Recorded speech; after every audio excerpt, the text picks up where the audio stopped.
Welcome to NTR Radio. I'm Tom Force. I'm back. Bow. Ba-da,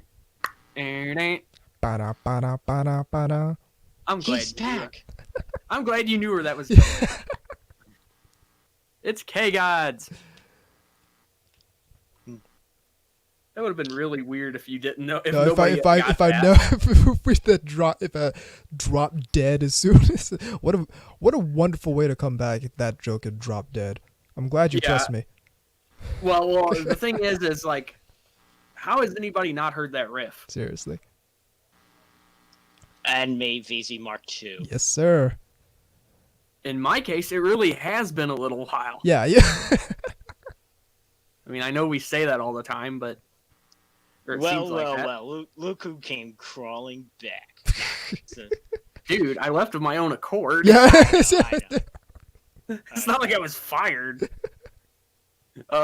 It's like, yeah, you can't fire me. Yeah. I quit. I'll build my own podcast with hookers with opie and lollies and mushrooms. Let's take a thought. Forget the podcast. Yeah. I was just trying to think of things I associate with Japan, you know. Actually, that's probably a bad call to say that way.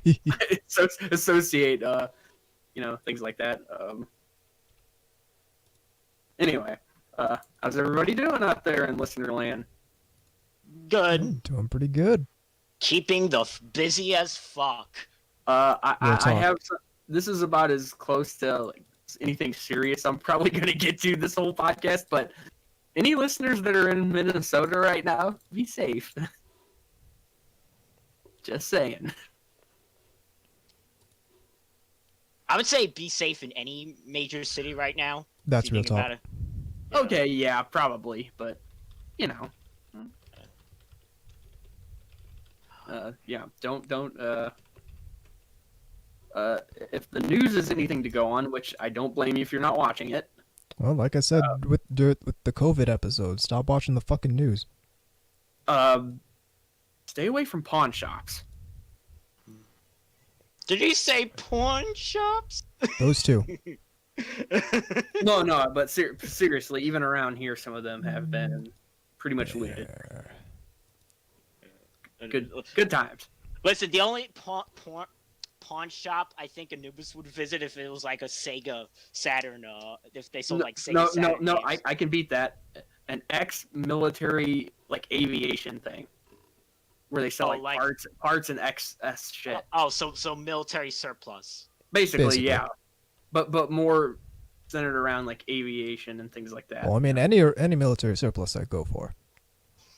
Is there an otaku surplus? Sadly, there are not any really close by here, any military surpluses, which bothers me because I still want that bomber jacket. Are there any like otaku surplus stores? You know, here's this on a whole. Yeah, I call it once. Yeah, that's called a dumpster, man. I was gonna say it's called Mandarake, but then you went an entirely different route with it.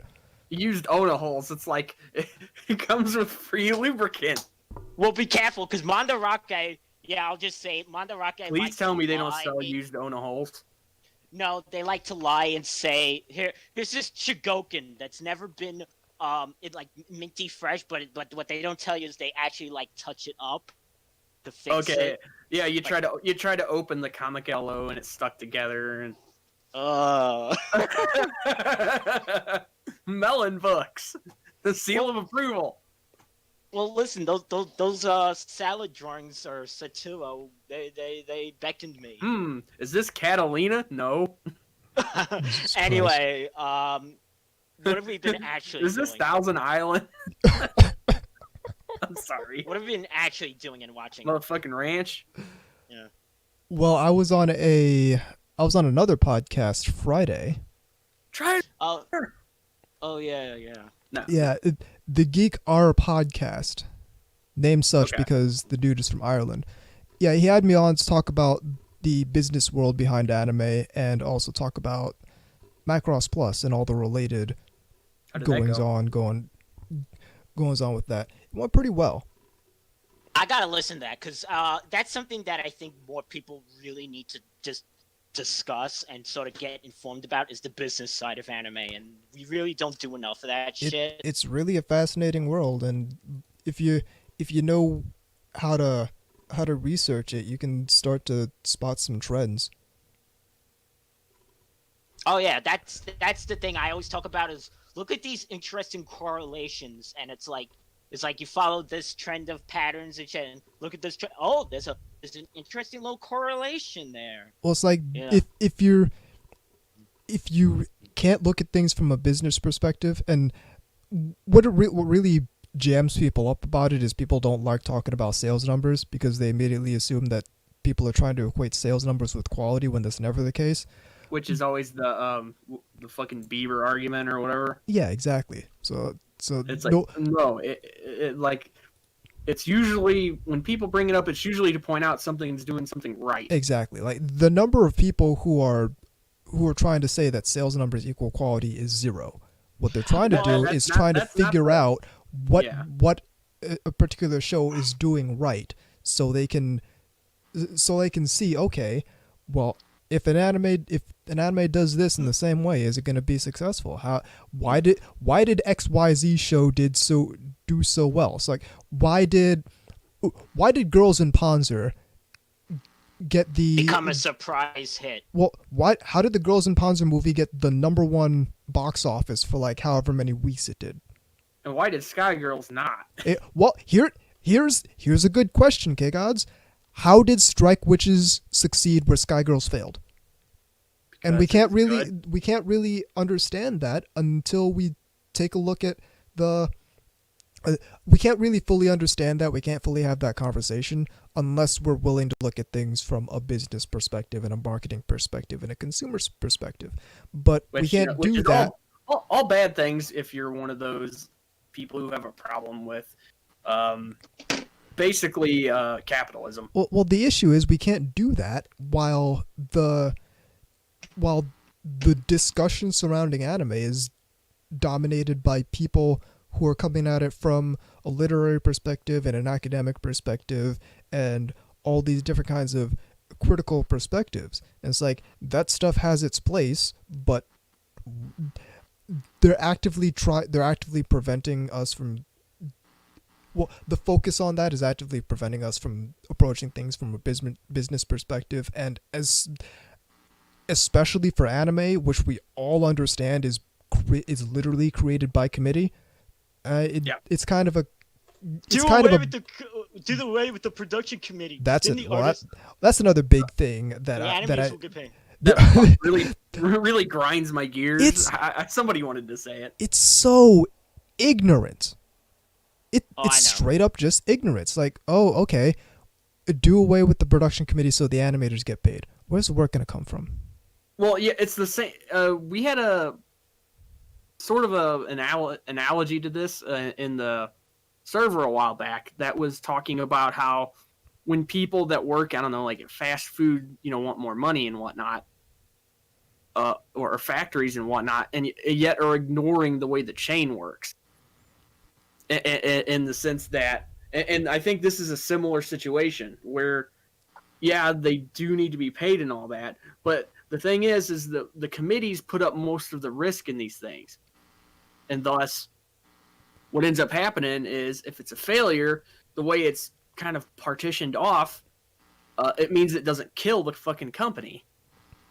Exactly. Yeah. So here's where it breaks down is you've got the people who fundamentally don't understand the production committee business model. Like, they know what a production committee is, but their conceptualization of it is that the production committee is somehow stealing money from the studios and the animators. Then you have people who looking at it like some sort of weird top-down, trickle-down. Well, because that's what my liberal arts professor said. Well, in some ways it is trickle-down.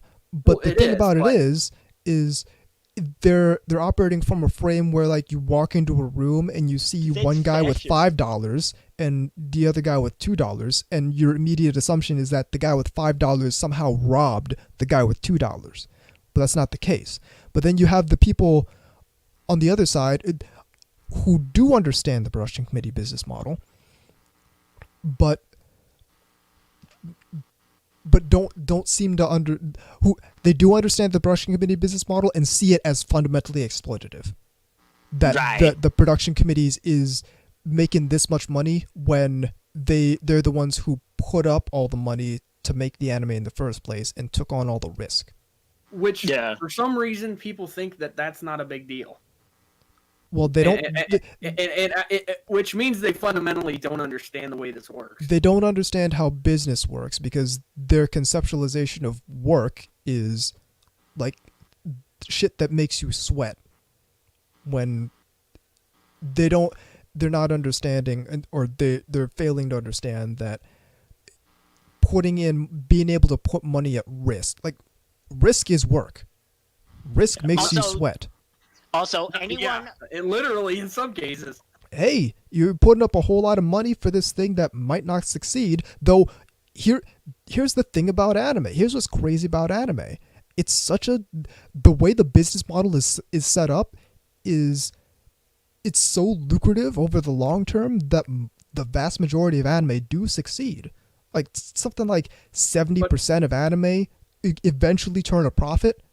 That's incredible. And that's the reason why we get so many anime. That's the reason why all these studios can continue to get work. That's the reason why the industry and the market keeps growing, because it's such a lucrative business model. You're almost guaranteed a return on your investment if you invest in an anime. And that's why so many of these companies get involved in these production committees. And people don't understand this because they're coming from a frame of that somehow these massive big evil corporations are rubbing their paws, Yeah, they're rubbing their paws together, trying to figure out how they're gonna rob the animator sitting there sleeping below his desk.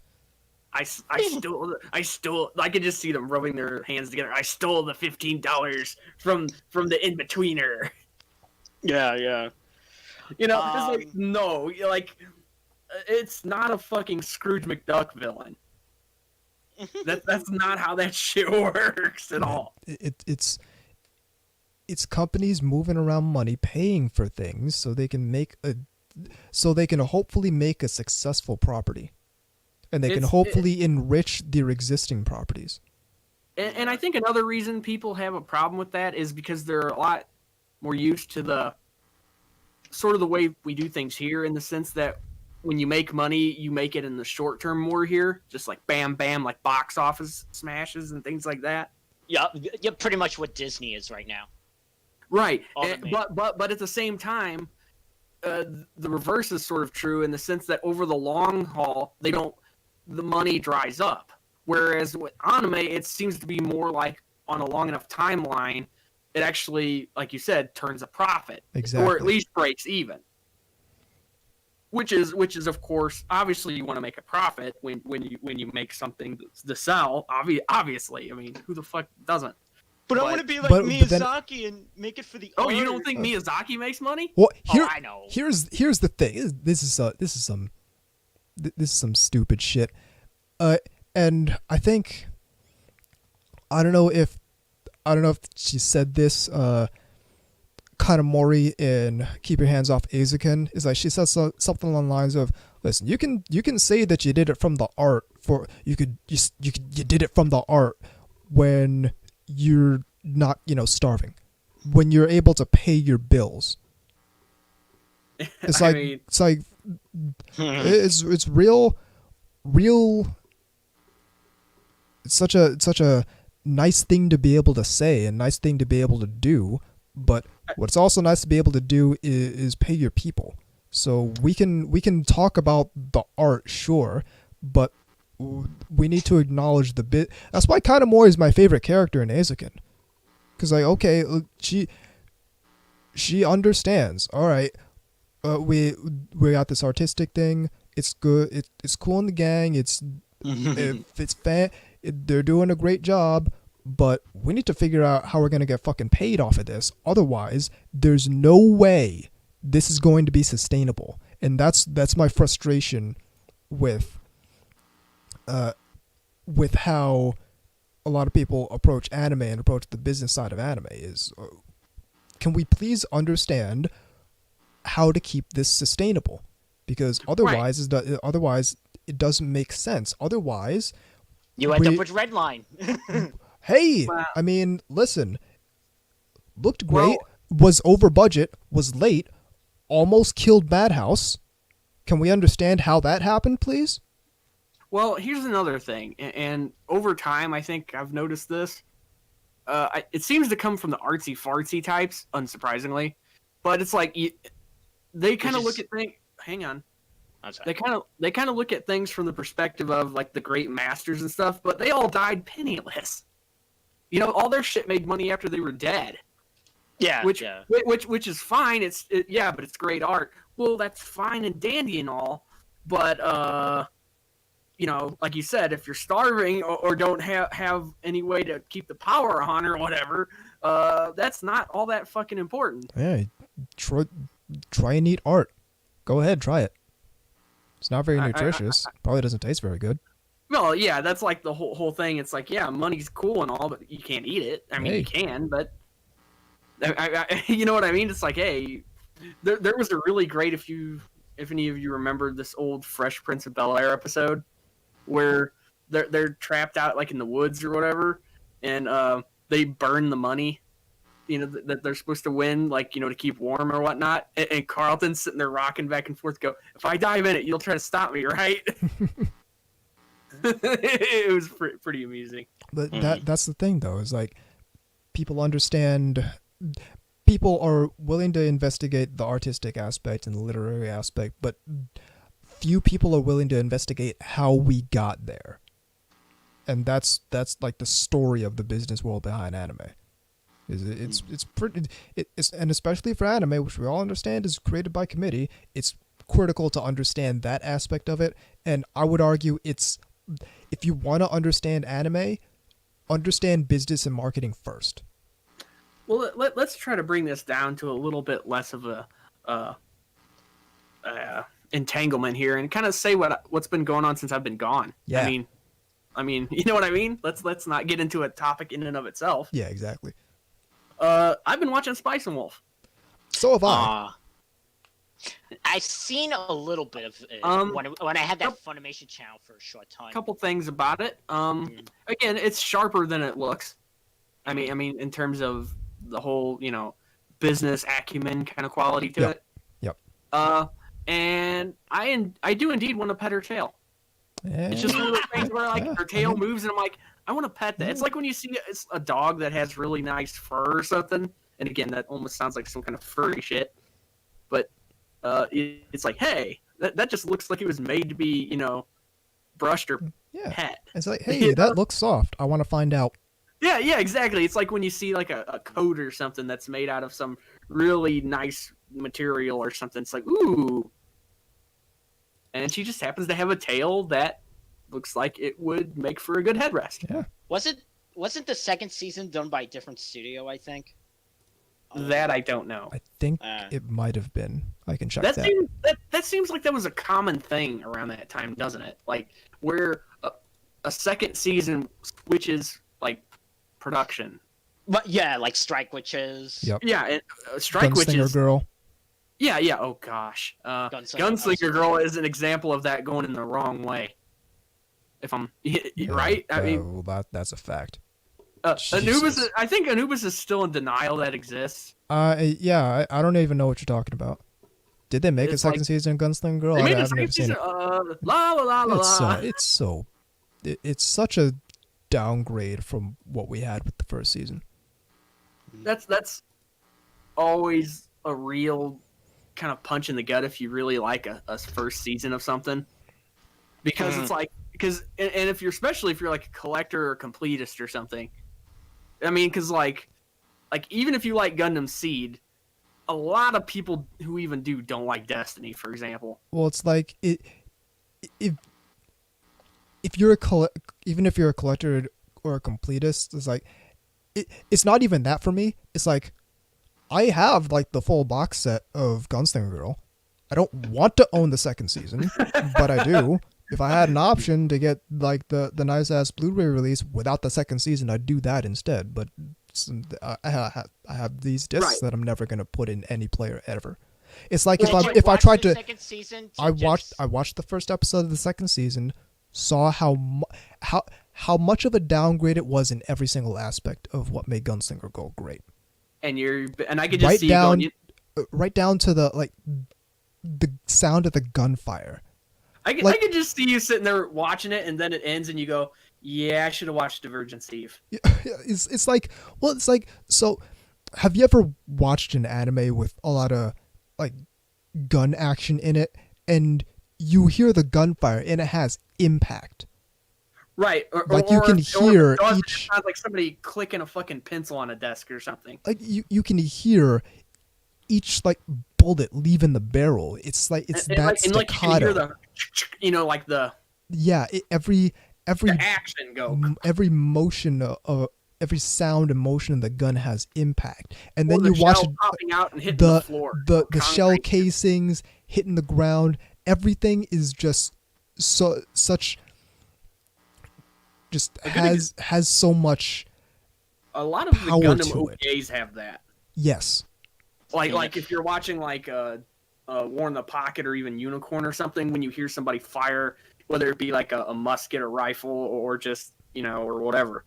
Even some of the like in 8th MS Team, the machine gun sounds. Oh, how you can hear the motor inside the machine gun spinning up as the thing's firing. So you understand what it's like to hear really good gunfire sounds in anime. And now, have you ever heard really bad gunfire sounds in anime?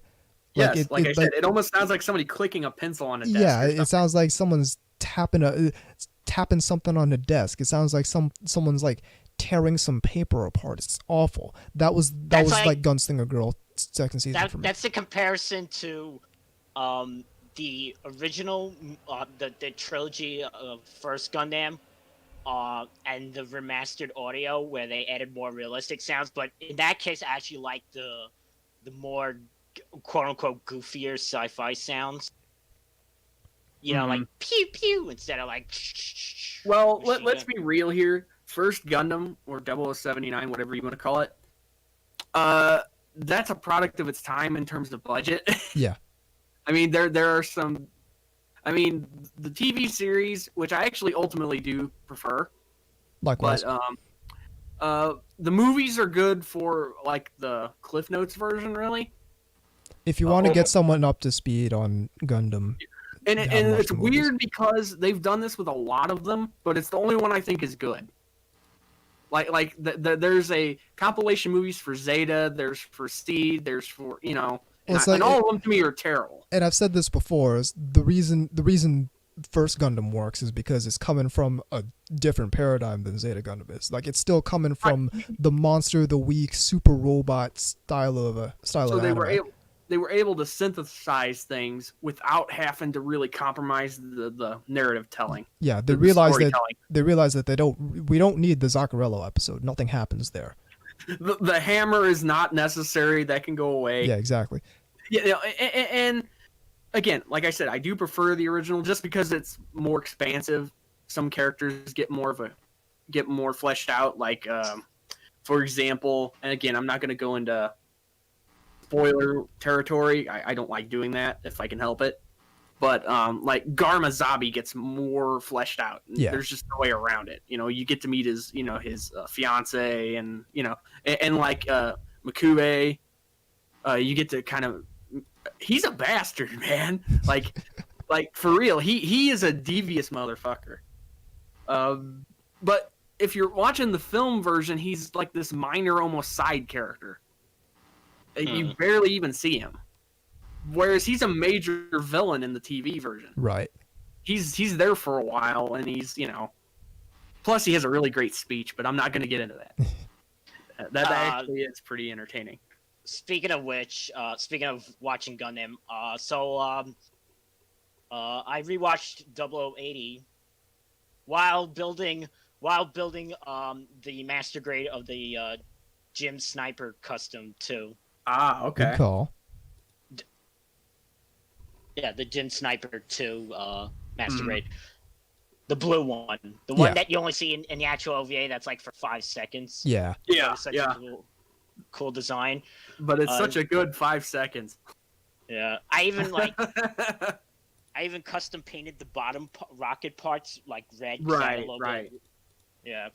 Okay, now I'm derping out for a minute, so you're gonna. Was this during Operation Rubicon? Like when they're. This was when the camphor was attacking. Yeah. So that's exactly what I was thinking. Yeah. Yeah. Episode 4, basically. Yeah.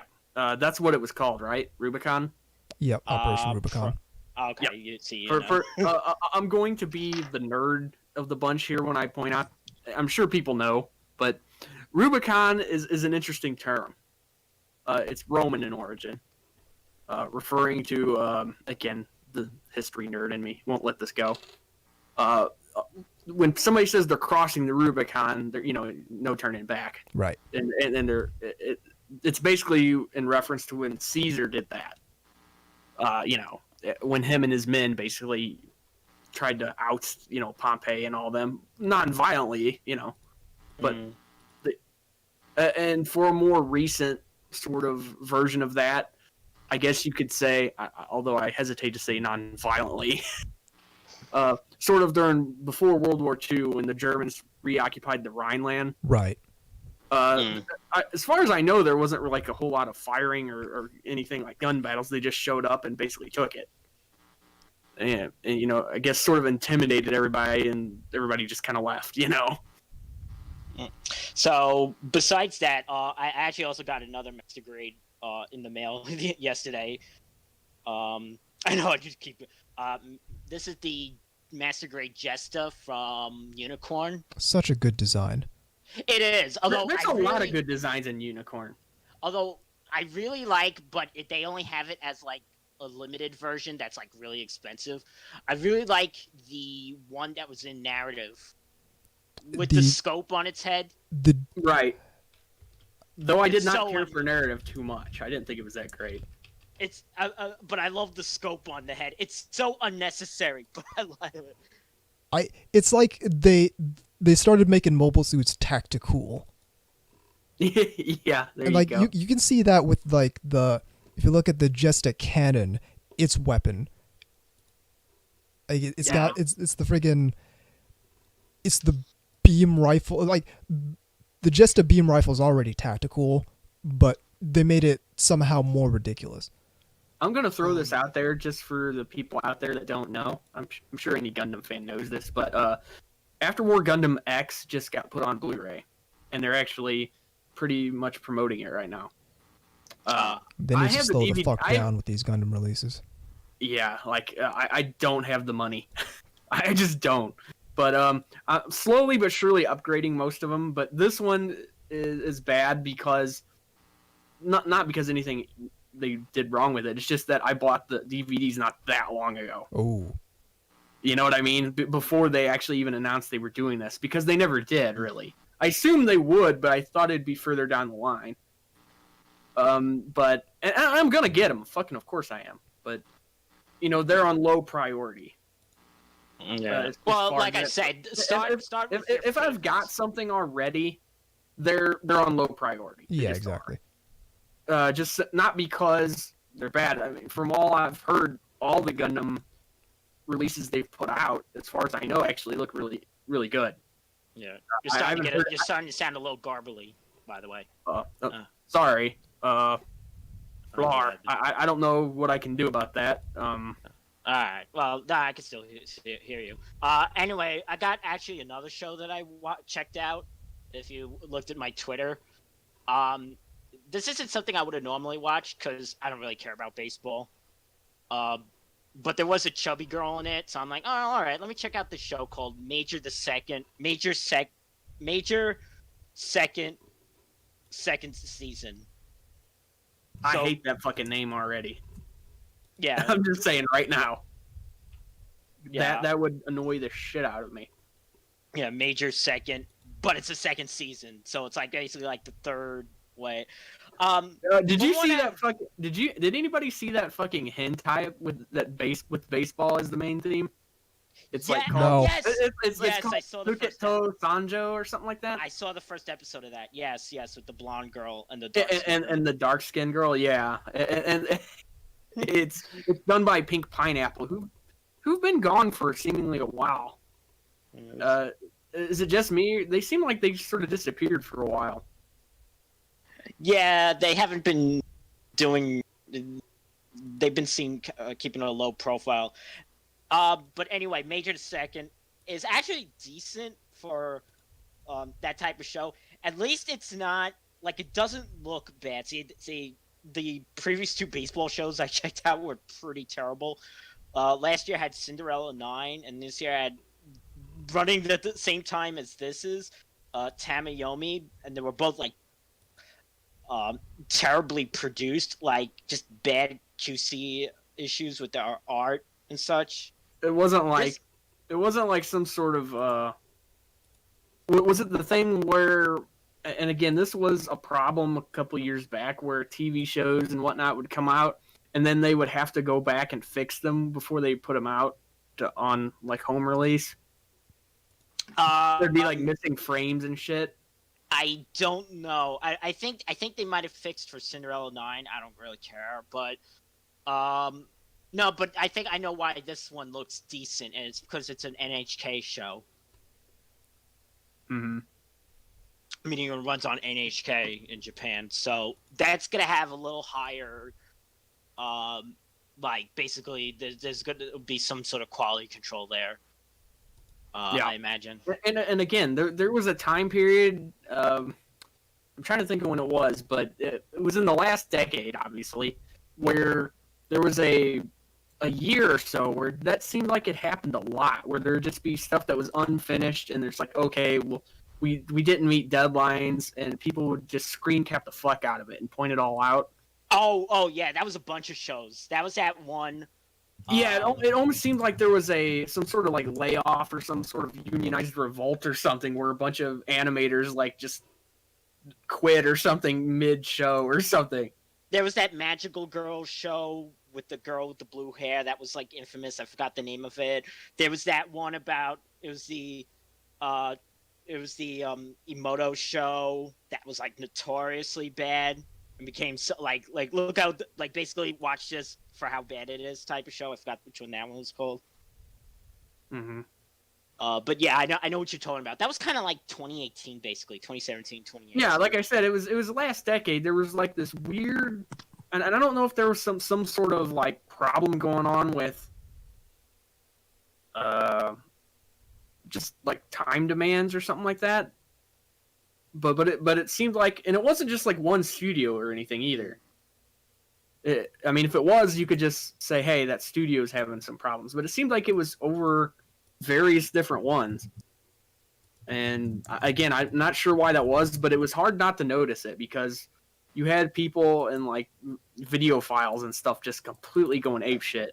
I know that one studio is notorious, even though I really like Girls in Ponza, and in the end it turned out for the best. But it really seemed like that studio just kind of, that studio just can't meet the demand, and is always falling short with like deadline issues. Barring the fact that the Corona thing happened. Well, right. Well, yeah, but that's not really the same thing. That is just an obvious, hey, shit's gonna get fucked up for a bit. Yeah, although I'm glad. There was just no way around that. I'm glad the show I like is coming back in July. The one about the girls in fishing. Mm-hmm. That's an interesting idea. That almost sounds like it could be somewhat non-Biori-ish. Yeah, it has that sort of pastoral. Yeah, exactly. That pastoral sort of vibe to it, where it's sort of in the rural part of the country, or obviously you're not going to be probably fishing from a fucking building in Tokyo or anything. I'm not saying you can't. It has the same thing where a girl from the city moves to the country area. Hmm. We should probably mention that the chat's open there. Oh, damn. Yeah. For some reason, we haven't done it in a while, so 35 minutes later. So here's how you get involved with the show live. You get yourself to ntrradio.net. Click on the chat link there. That'll bring you to the page where you enter your name and click the button to join us in the IRC channel. Alternatively, you can take your favorite IRC client, point it at irc.ryzen.net, and join us in the pound or hash SLC media channel. Buy VZ's book. You can get at us on Twitter at TAnubis, at VZMK2, at Immortal_KGods, at NTR Radio, and as always, the email address to get involved with the show is ntrradio@gmail.com. Buy my book. You're the only one who has a book, so I can't say buy my book. I don't have a book. All right. So what else has been going on?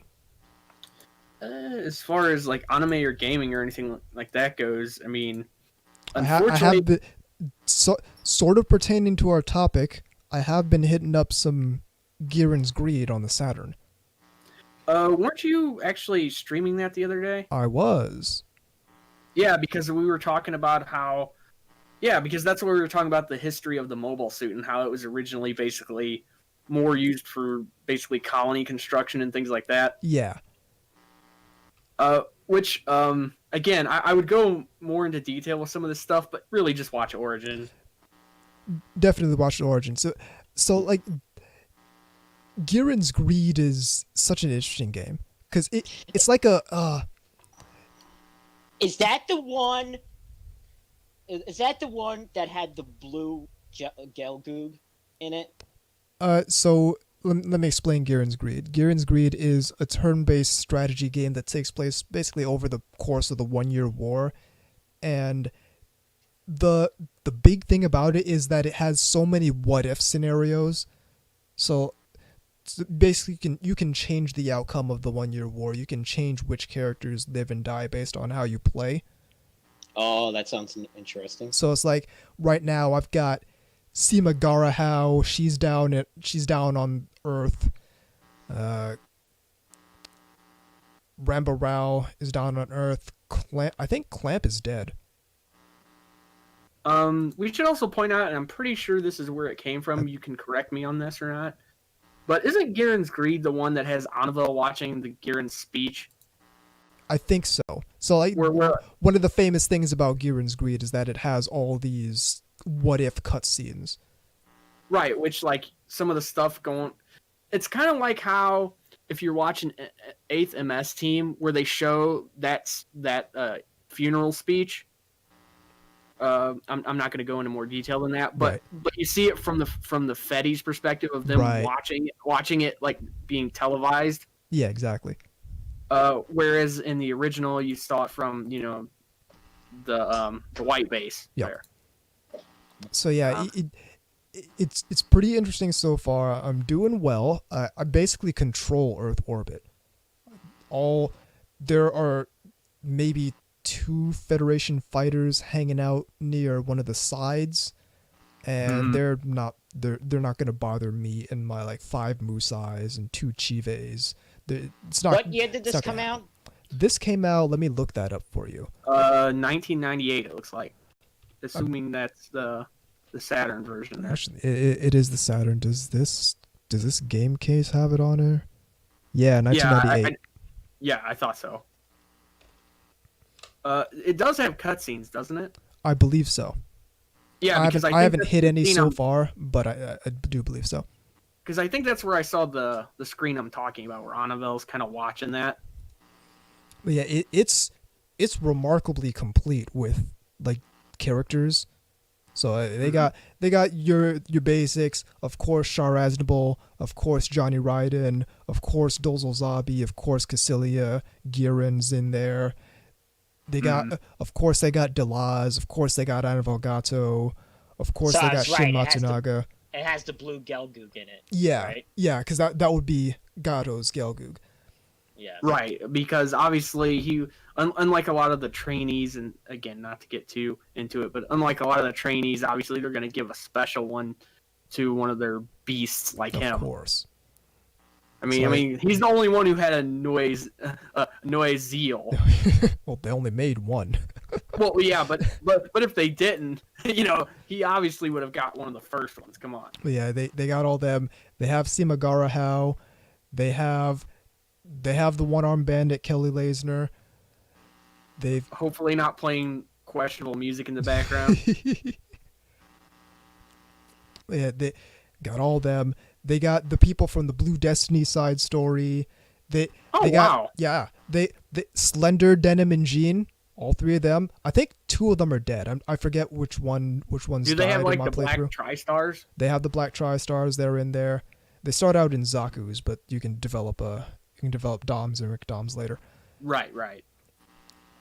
Okay. Yeah, they got all those. Cool. They got. I gotta look up the gameplay later. I almost checked it out when you were streaming the other day, but I was kind of doing something else at the same time. If you like if you like war games, like military war games, then it's definitely I know it's a fan favorite of Gundam games. Oh, I know that. It's so like just the what if scenarios portion is enough reason to check it out. Like at least to watch a playthrough.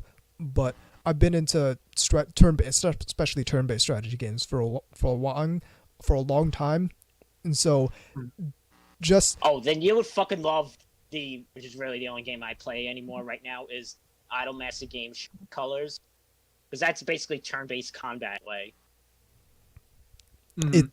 It's that I also not this one's kind of turn-based, but I had a little while where I was playing Girls Frontline. Oh, right. This is why freaking this is why Berserk gets those snags because of these Idolmaster games. They're playing Idolmaster. Like that, we joke, but that's probably not even a lie. Like he goes on these hiatuses, which I think I read an interview somewhere where he said that he listens to martial music when he's drawing Berserk, which no surprise. So it's like I just got this hilarious visual of him going, okay, I got the Wagner on, I saw the AHC is in the background. That's American Heroes channel or whatever. It's basically like what the History Channel used to be, in many ways. Yeah. I saw a funny. I was gonna say I saw a funny tweet the other day. At a bookstore, and it said it had Barack Obama recommends, and underneath someone put Berserk there, the manga version. Interesting. We do have something in the IRC here. This is more probably one of your questions. And I'm trying to investigate this right now because this is news to me. Strange thing I found, but is it actually true the Saturn had more games released for it globally than the Genesis? For some reason, Google says that's the case, but I doubt it. And I kind of doubt it too, given... Like, that being said, there were so many we didn't get. Yeah, the whole reputation for the Saturn is that it was not like real big with international games. Right, but like if you look at their Japanese library, holy crap. Yeah, exactly. And a lot of like anime, like whatever anime was, whatever anime was at the time. Seems like you got a game of some kind. Yeah, there was Soccer Awards and all that shit. Oh yeah. There were Ava games on there. Again, let's kind of drift from this, since this is kind of the main topic we'll be getting to after the break. Yeah. In fact, why don't we take that? Let's take that, but first let me just point out that just like informal poll, just scrolling down through the Wikipedia list of Saturn games versus list of Genesis games. I'm definitely seeing a whole lot more North American releases for Genesis. That like the list of North American releases stops way further down in the Genesis library than in the Saturn library, and that's also given that the Saturn did have more games total released for it than the Genesis did. Well, I could explain why. And again, that's fine, man. Let's explain why in the main topic, which we've also done plenty of fucking foreshadowing, but let's do just one more piece of foreshadowing for the main topic.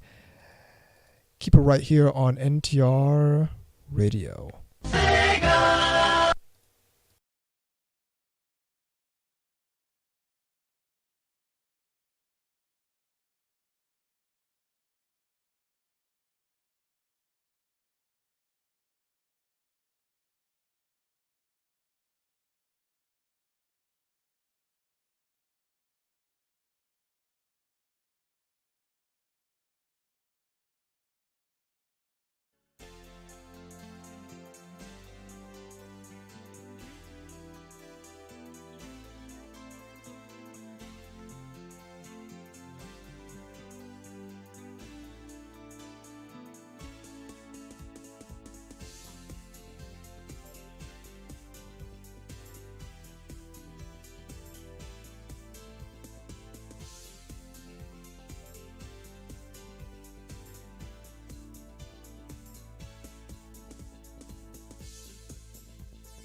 welcome back to NTR Radio. I believe this was VZ's topic we got here. Yes, sir. Yeah, so basically it's Juneteenth. No. It's the 60th anniversary of Sega. Yes, sir. Yeah. Which is... I was not expecting that. I forgot about those commercials. I love the because it always showed like that bald head screaming. Yeah, the normal one's like, oh, okay, we're doing the jingle. Sega! The second one sounds like someone's being tortured into endorsing Sega. What about like say Sega, or we're gonna just drill these thumb screws in. Oh, there was the one. Kind of unfortunate given the timing of what's going on in the world right now, but I have to say this one, the angry black man. I think I remember the one you're talking about. Not specifically. The Sega Cd, where it goes, you ever bought a Sega Cd? What are you waiting for Nintendo to make one? Oh yeah. I do remember those. But yeah. Sega went hard in the console wars. Let me just say. Well, they were definitely talking shit in commercials and stuff. Well, it's sure. like, and at the same, like they kind of had to, because they were up against Nintendo. That was sort of the East Coast West Coast rapper feud of the console war. Well, it's that, and they were up against Nintendo. It's like, listen, this is the biggest fucking game company in the world at that time. Listen, I was singing the jingle to the Genesis commercial when that came out. You can't do this on Nintendo. Yeah, you can't. But here's the reality, because I was gonna say here's the reality. Let me just finish my thought. Here's the reality of what actually happened. Because okay, so I had the Sega Genesis, and most of my friends had Super Nintendo. So you know what happened?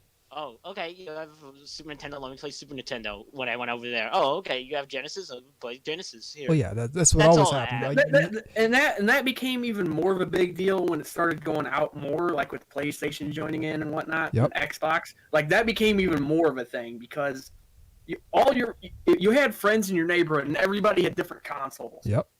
And, like, unless you were the rich kid who had all of them. It's like one someone has the PlayStation. Someone's has got the 64. The 64, and then you have that really cool kid who has the Saturn.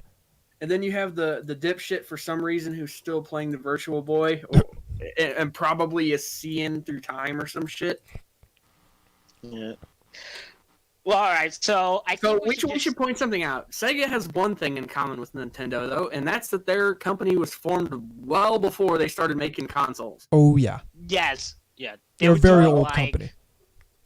Not as old, not Nintendo old, but especially as far as the gaming industry 60 goes. Years. There are people that literally have lived and died in that frame. Yeah, exactly.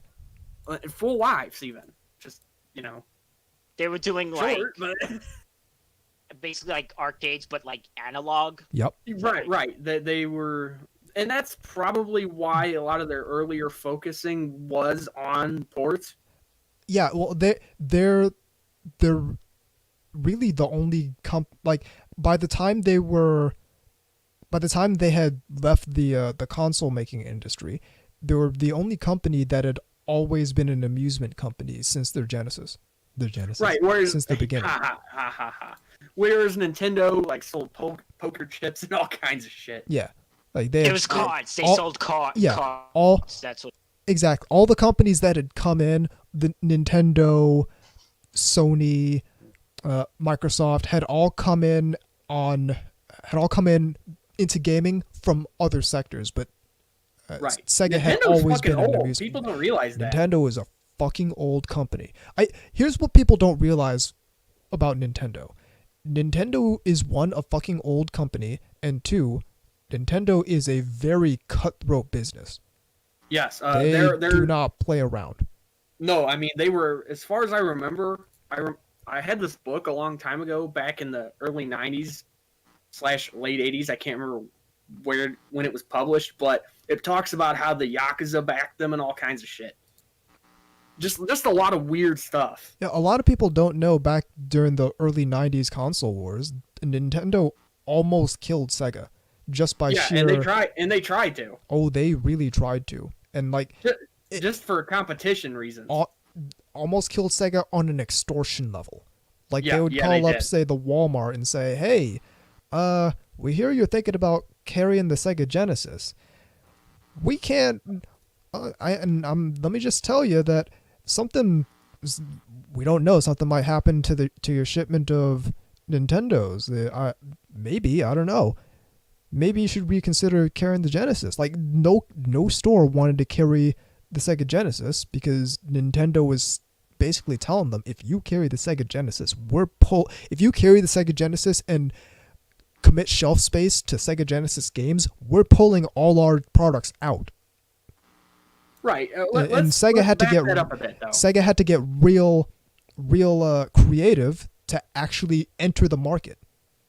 We should kind of back up though, because the Genesis wasn't their first offering. No. As far as the Master System came out before that. Yeah. Well, hold on. Here, before that, there actually was a Sega Mark I in Japan. Yes, I know, but nobody here played that. No. It's actually hold on. It's actually the same architecture, from what I understand, as the ColecoVision. Okay. Well, here's the thing about the Master System. If I'm not mistaken, that was 87.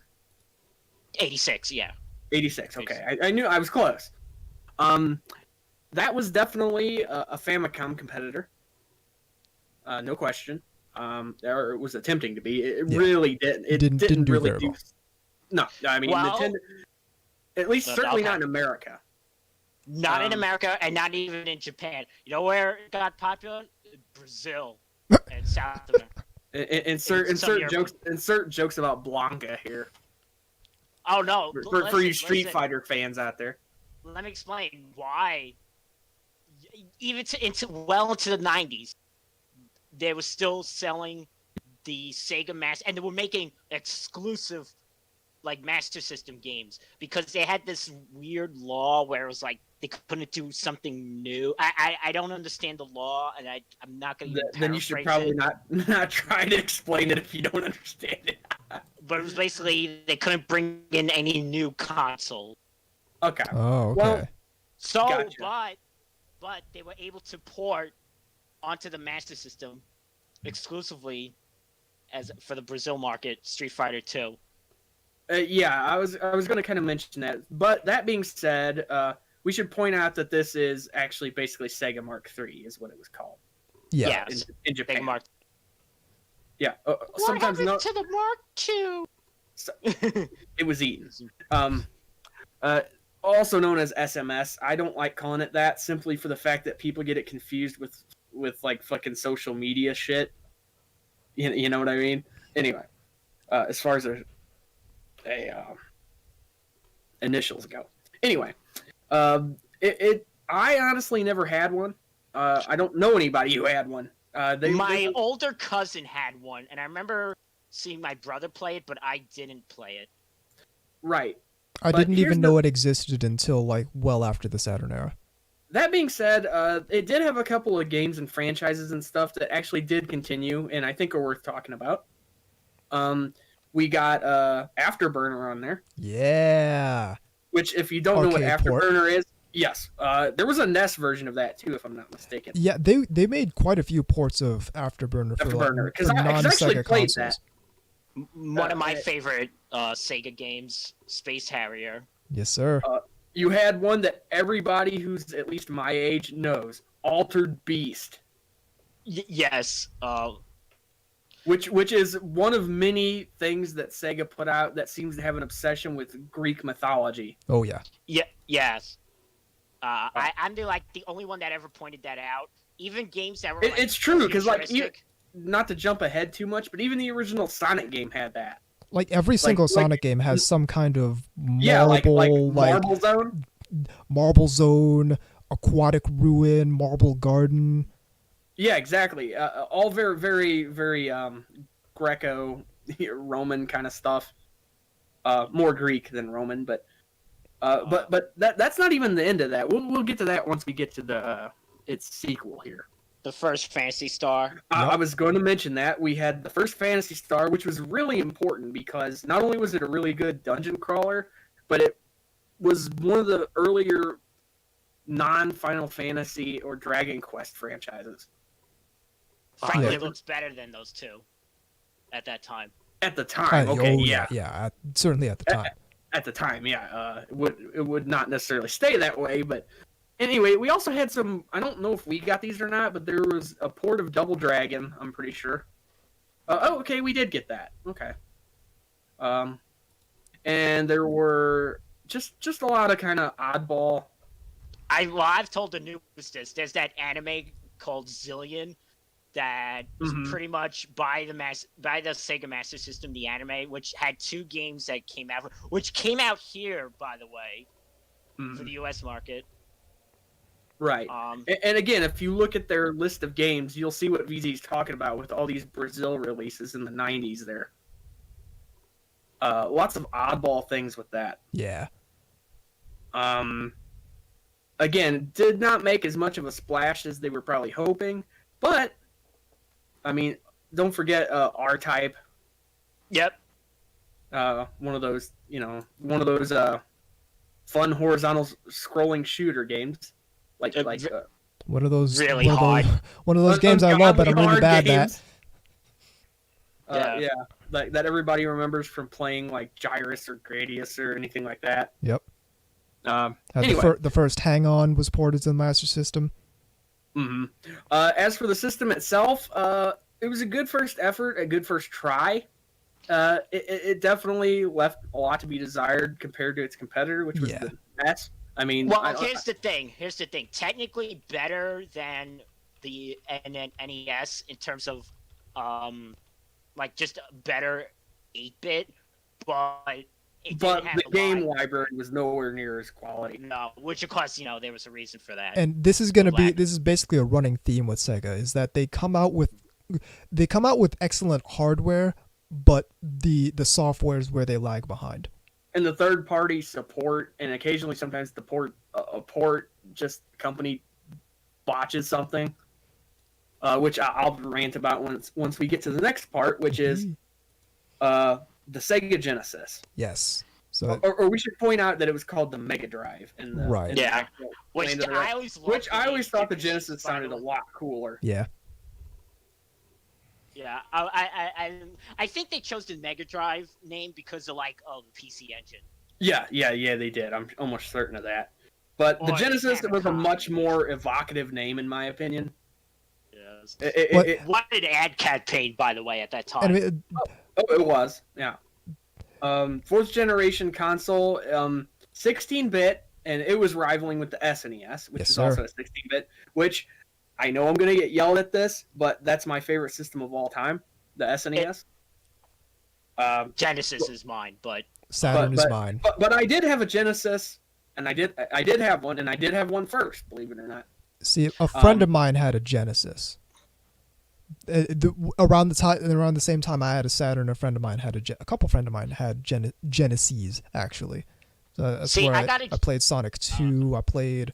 I think I played a little bit of Sonic 3. No, I played Sonic 3 for the PC back then. Oh, we should point this out. It came out originally in '88 in Japan and '89 here. Yep. And it ran until '96 or '97, didn't it? Yes. Yeah. Yes. I mean, it had a good life shelf, or a shelf life shelf. Yeah, it ran for a long time, but they were kind of trying to kill it for the Saturn, and that was probably a mistake. Well, we'll get to that later. The same thing happened with the SNES when the N64 was eminent. Yeah, except that kind of worked. I got the Genesis later. Another thing you didn't see, was that the NES actually kept putting out games and stuff even as the SNES came out. Yep. Oh, yeah, I remember that. We should point out that this did very well in North America compared to the Master System, for sure. That was basically marketing based. It sold, according to my stats here, it sold 30.75 million. I don't know if that's just all together. I think it is. Which Like when did you get a Genesis, K-Gods? As soon as around Sonic came out, because it came with it. All right, I got mine in Christmas of '93, so a little later. Okay, so a little later, yeah. But it was still the Model 1, and it came with the Sonic me too. one. The one with the little volume knob and shit. Yeah. And I remember getting the it was like, buy this one and you'll get Sonic 2. Sonic 2 wasn't out yet by the time, I got one. You'll get Sonic 2 in the mail, and I had to wait. Several months, but I did get it eventually. For some reason, they sent a Mega Drive cartridge version of it, but it still worked on mine. Okay, that's cool. Oh, you guys want to know something fun? You can plug in an Atari stick and it will work. Yes, and vice versa. And I know this because my cousin tried that shit just out of morbid curiosity. It's so fucking wild. Like, it's crazy. Like, Sega just habitually does wild shit for no reason. People just discover it. Oh God, I'm not gonna get into it yet because we got a lot to talk about here. But I should point out that I always liked the original Model 1 Sega. It was sort of rectangular. Yep. And it had like like I said, the little volume knob for headset and the phones jack and everything. Yeah. And it of course had the little ventilation thing on the side there. Yep. Anyway, and of course everybody knows the shape of the controller. It's how to word this. You've either got the Batarang or the kidney bean. And I had the Batarang. My friend had the Batarang. I didn't really discover it. Well, realistically, because I had the Saturn, I was used to the kidney bean, kind of, because like the Saturn builds off of that design. But I'm definitely used to the Batarang with the Genesis. One thing I think that helped. We should point out best-selling game for it was Sonic the Hedgehog, and it was a pack-in, obviously 15 million. And Sonic 2 had 6 million, so there you go. One of the interesting things about the Genesis, I mean, first off, it had a really great library. That's probably part of its success. Another thing is it wasn't afraid to have blood and guts and shit like that, which was definitely was like marketing for an older. It tried to pitch it as being more mature. Yeah, even the games that were like quote like not like before the whole rating thing, they were just darker in general. Like altered this is gonna come with Altered Beast versus coming with Mario. Yeah, and that was kind of like Sega's whole marketing thing. We should point that out. Yeah, that was the original selling point was you're getting the arcade at home. Yeah, and that's kind of been a big selling point for Sega throughout their. Throughout their entire career as a console maker, because they've always had really, really on point arcade ports. Something they've always been good at, especially for their own games. Except for Mortal Kombat, but none of them were really on point. Well, it's games that Sega developed on themselves. That's they weren't done by a team that had nothing to do with the actual creators. Exactly. I mean, like take Mortal Kombat 2. The SNES version ended up. I had that. Me too. Genesis. The Genesis version I had. Yeah, me too. But it was developed by a company called Probe, whereas the SNES one was done by Acclaim, and it actually was much closer to the arcade, for example. And again, I don't know if it's because it wasn't. I don't believe it was a limitation thing. I think it was just a development thing. Again, because if nothing else, the Sega was faster in terms of the way it processed. This is especially true with fighting games. Oh yeah. Sega was faster, but Super Nintendo could do the color palette. And I think and they both used very different audio chips. Yeah. Whereas the SNES used sampling, if I'm not mistaken.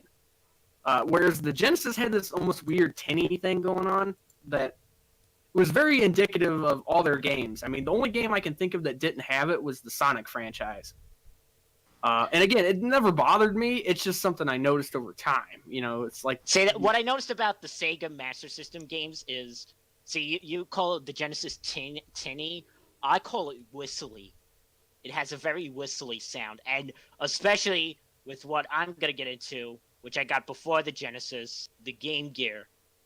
We'll get to that momentarily. Okay. So we should point out that some of these games, like again, Phantasy Star Continued, there was a couple of those. Yep. You had other Sega originals like the Shining franchise, which is very good. Which one thing I'm going to bitch about, and again, this isn't their fault. This is because Sega of America and Sega of Japan run different wavelengths. Is the packaging and marketing and the way that some of these like RPGs and stuff went, because they tried to package them over here more like Swords and Sorcery covers and stuff. Yeah, where they looked a lot like sort of like Conan the Barbarian kind of stuff. Yeah, or Frank Frazetta kind of material. Right. Which I'm not knocking that. I actually like a lot of that shit. But they did it in place of the anime art style because they did not think that would catch on here. Right. And boy, was that a fucking mistake.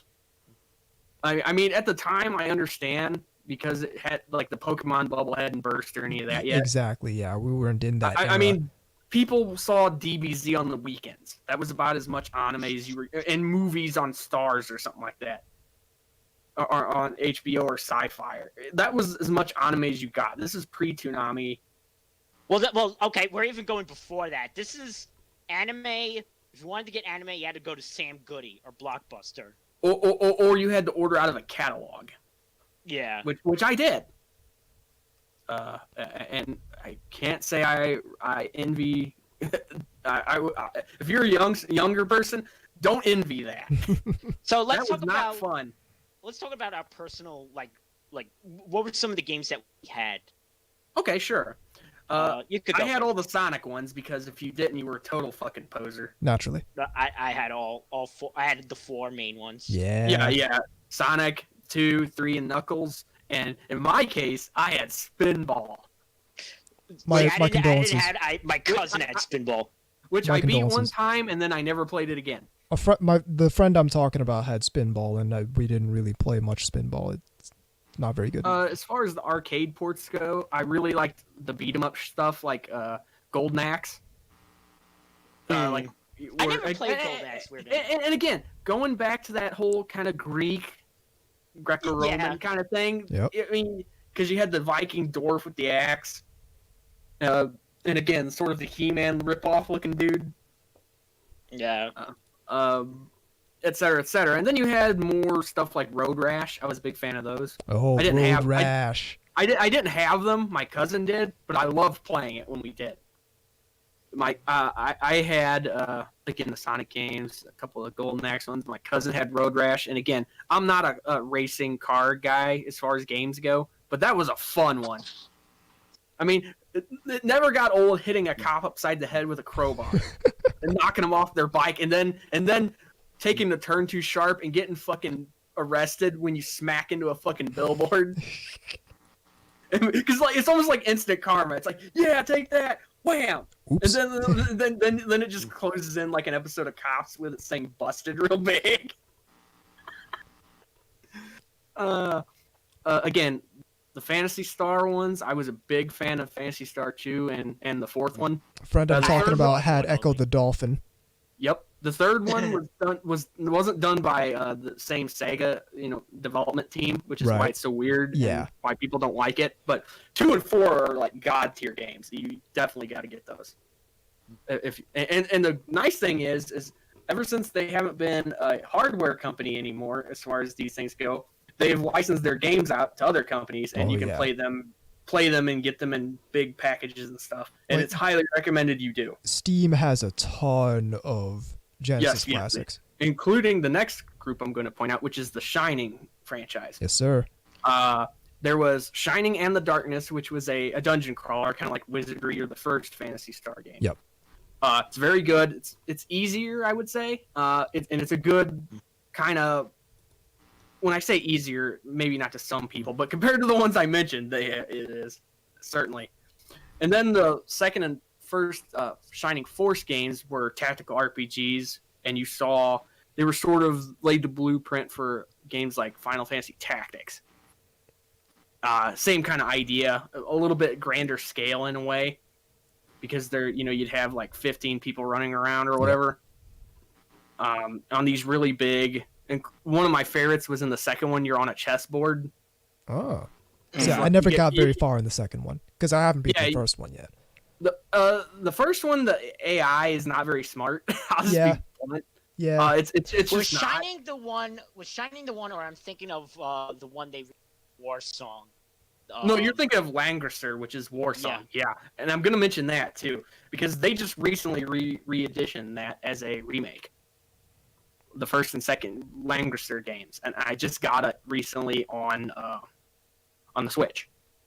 But same problem though. They altered the art, and not just the cover, which looks like some sort of like either somewhere between some sword and sorcery thing and maybe some kind of romance novel or something, Harlequin like fantasy kind of shit.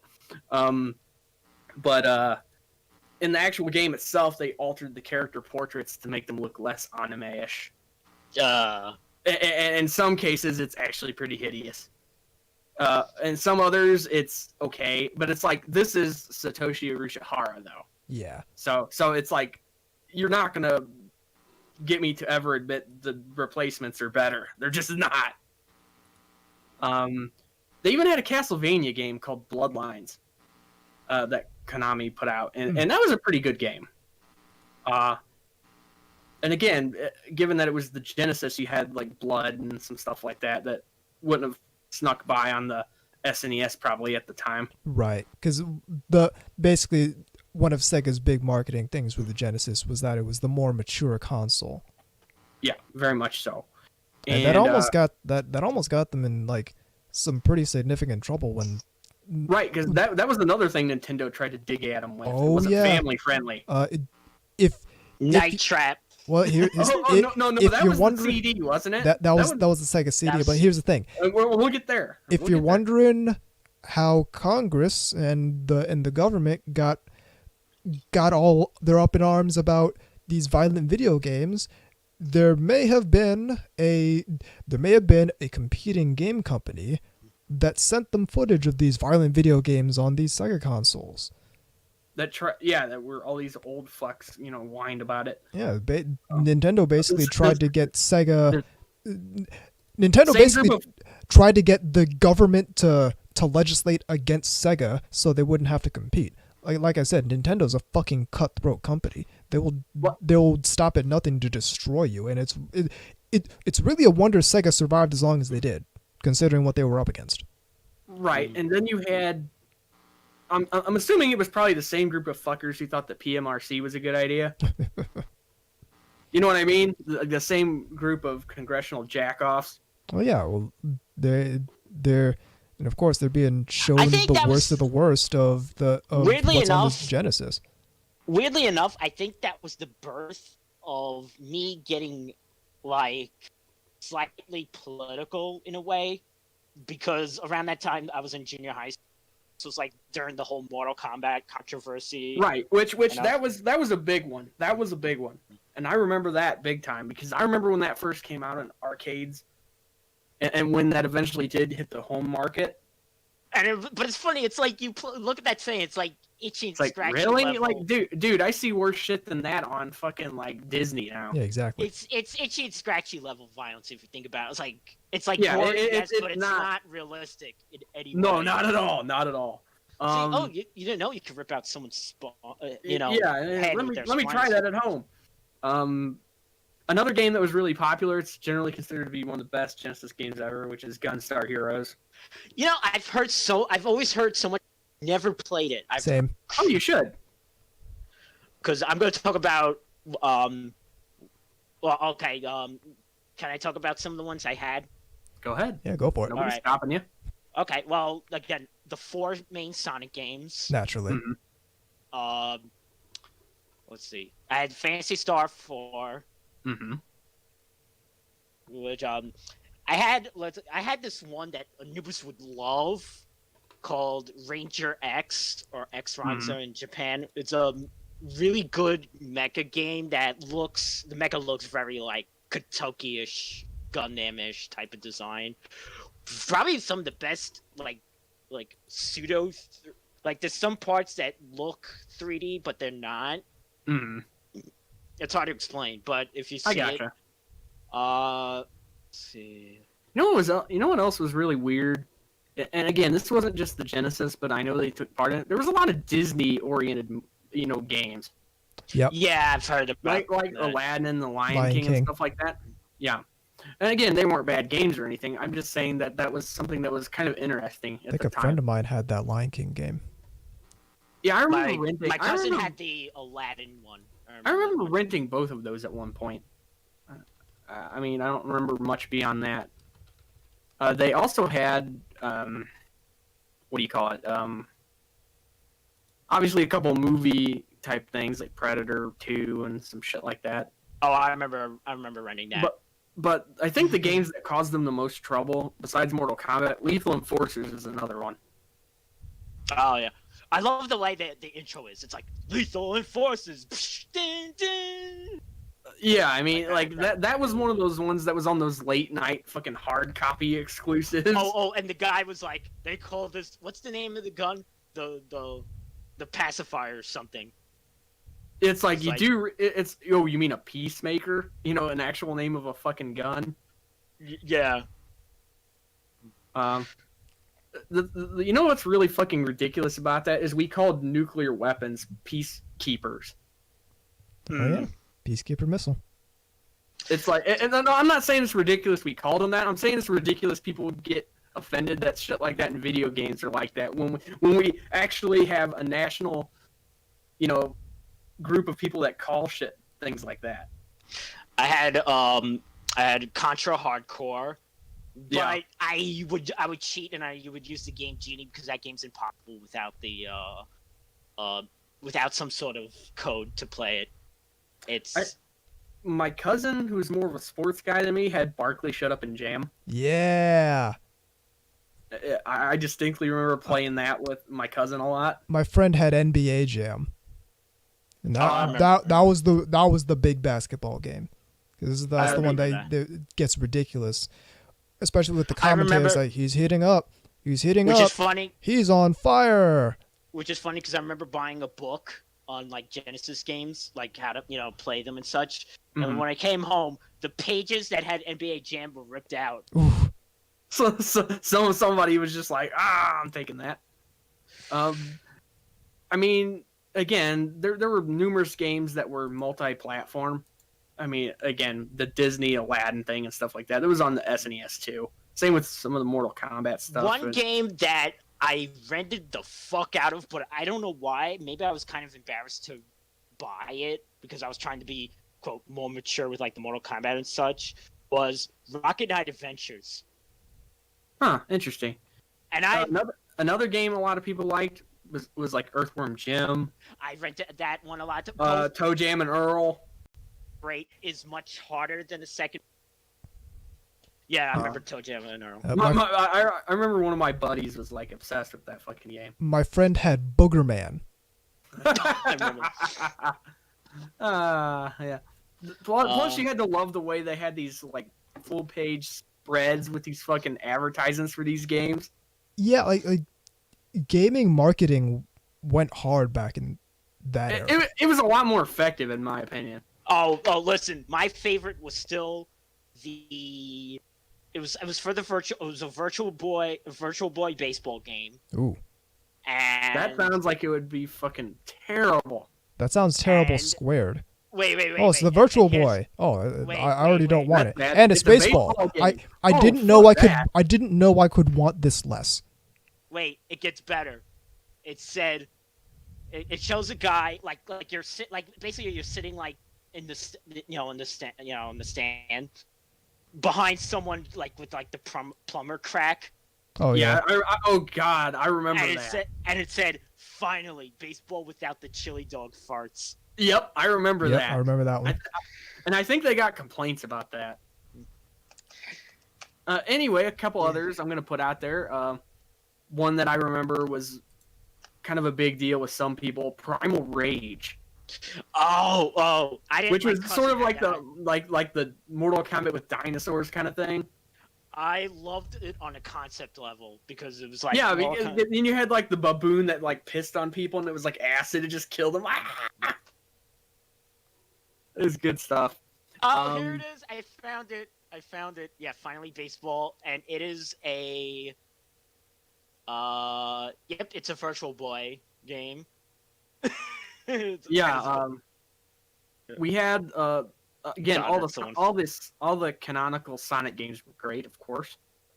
I don't think there's anybody who disliked those. All the canonical ones.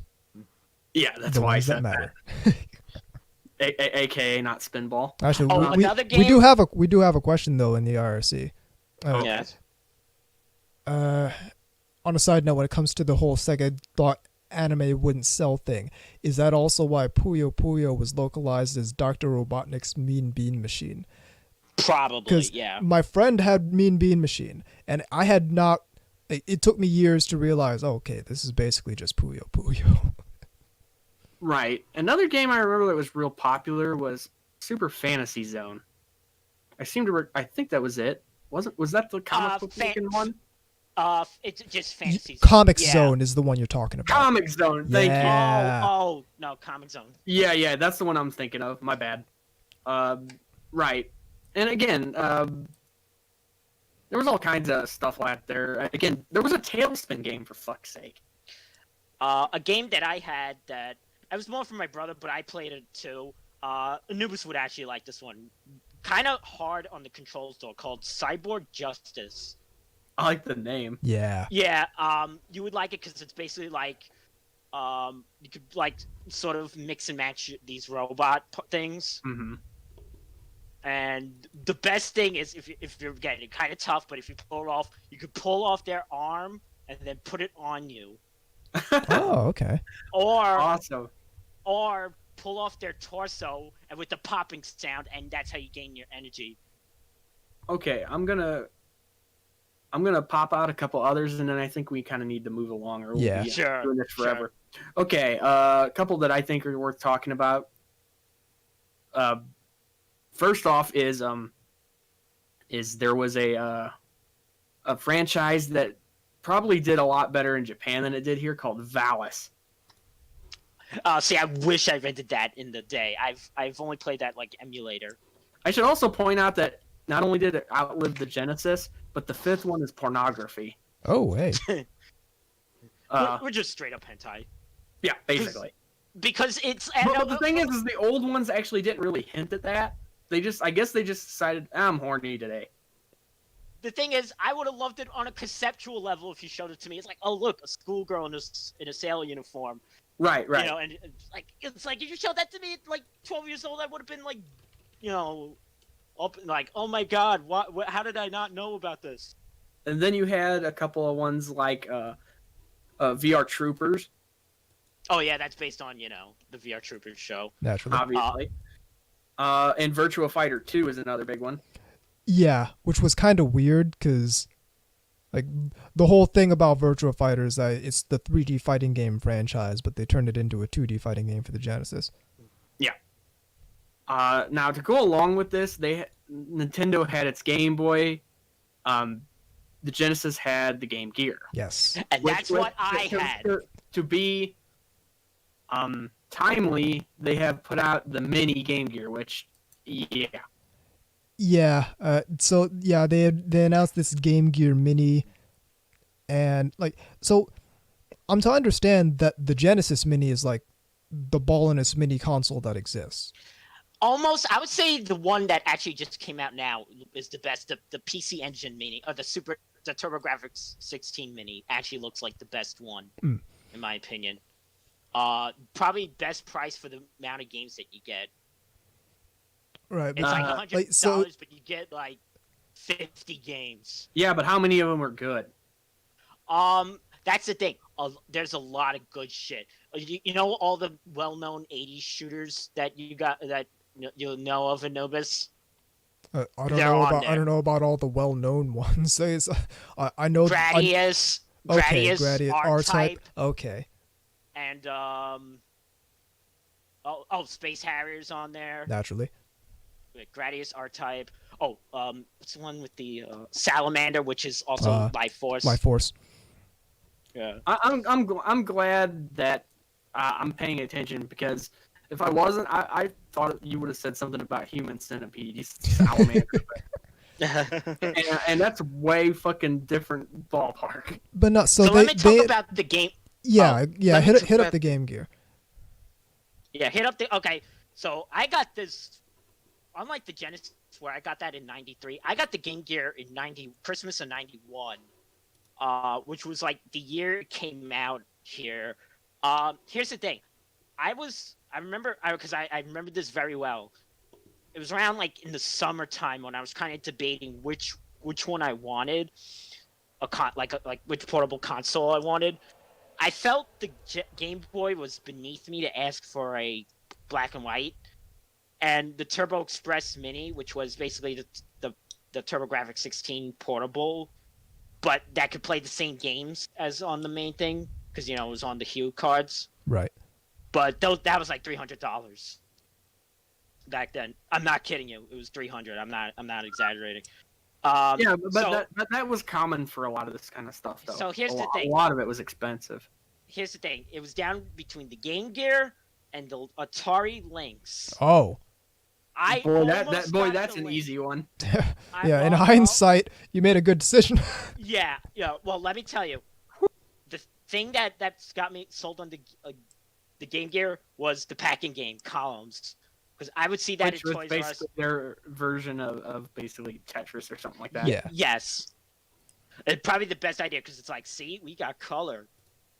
Yeah. So did the Virtual Boy, but that doesn't make me want to play it. See, I was color so like, also burning your retinas out of your fucking head. See, I was so like, because I didn't have an NES. The only other game I had was the Atari 2600/7800. So the game that I bought with the Game Gear also was like their version of Pac-Man, which was okay. But their version of Space Harrier, which is doesn't really resemble the arcade, but I still like it.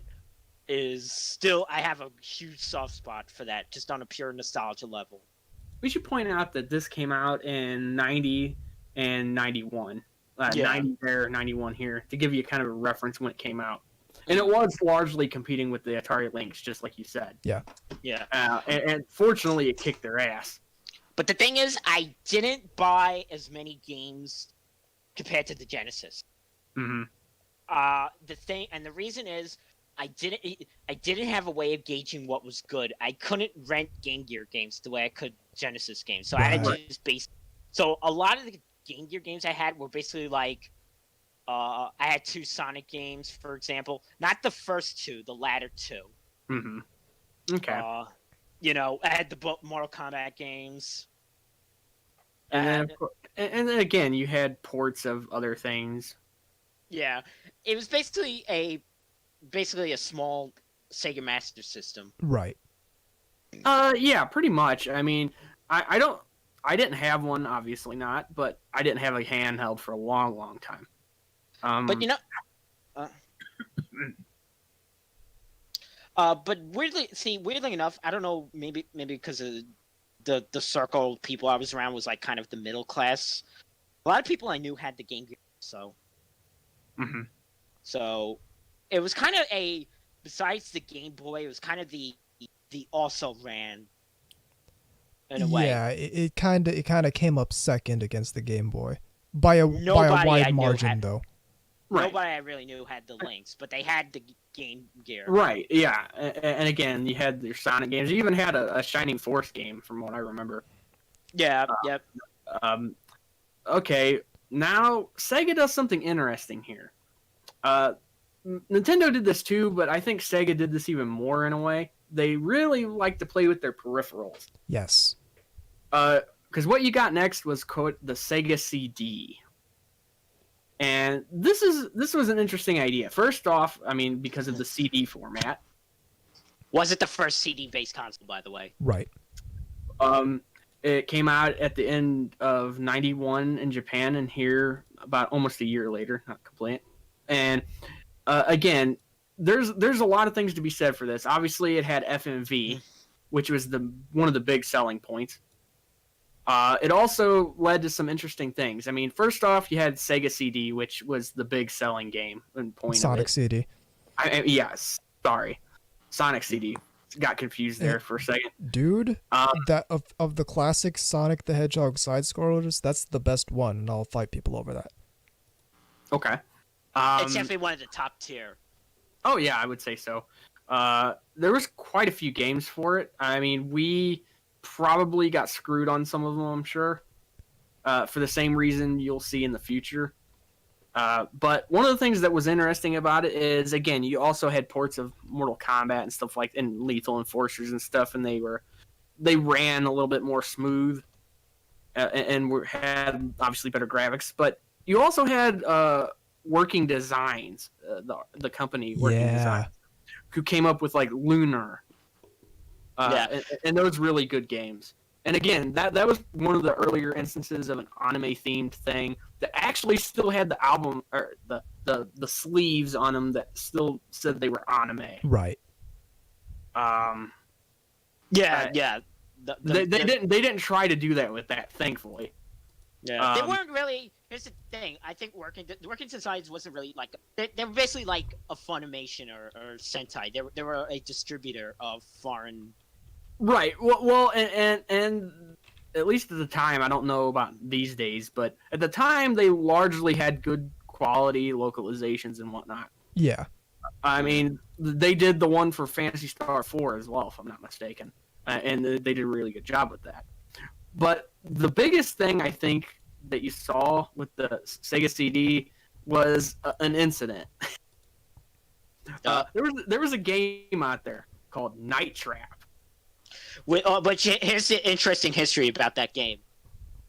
Mm-hmm. It's actually way older than when it came on the Sega CD. It was supposed to come out. The footage that was shot in 1986. Wow. Yeah, because what happened was it was going to be like a video-based console that, like basically like a videotape console or something like that Hasbro was going to put out. I mean, even looking at the cover of it now, you can just see the sort of Dracula B-movie kind of shit. Yeah, well, here's the thing: you listen to the music in the game, and it's like very 80s. Right. Here's something interesting though.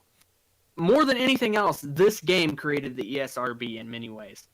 Yeah, which is funny because of the one scene that's like not really. That it's such a stupid thing. Like looking back, it's just such a stupid thing to have been so up in arms about. Yeah, I mean, it's like promoting gratuitous violence and sexual aggression, and prompting retailers like Toys R Us and KB and KB Toys for these were two chains that you kids probably don't know about anymore. No, what's a KB? Yeah, especially KB Toys. But yeah, and again, it's.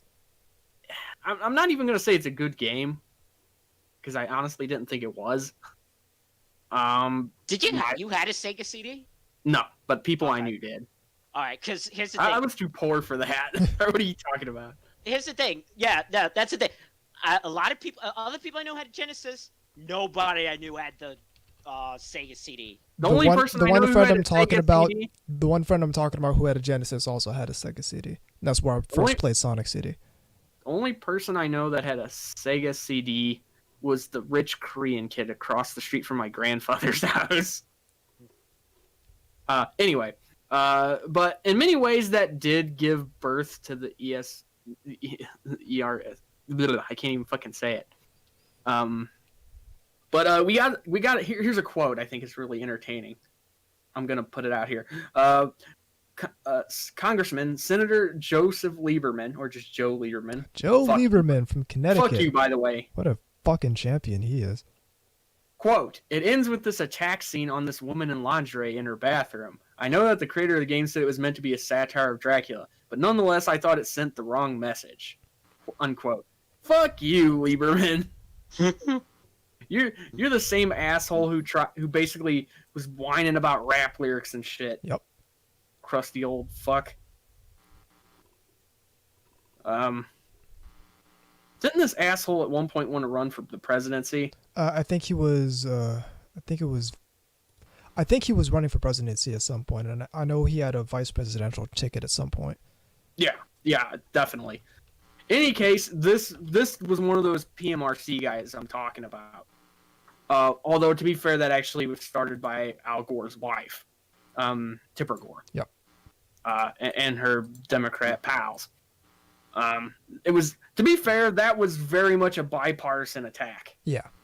That because you had like the focus on the family people who were in total agreement with them, by the way. That this was basically degenerate trash, needed to go away. Kids don't need to be buying albums with these kind of lyrics and all this other shit. What people don't remember about that, and I do because I was a kid and I still remember it, was that's how we ended up with the parental advisory stickers. Yep. But what people don't know is that wasn't the original idea. They actually wanted to get their stuff taken out of stores. Yep. And when that was struck down as unconstitutional, they basically, sort of in panic, tried to do anything so it didn't look like they were sitting there with their thumbs up their ass.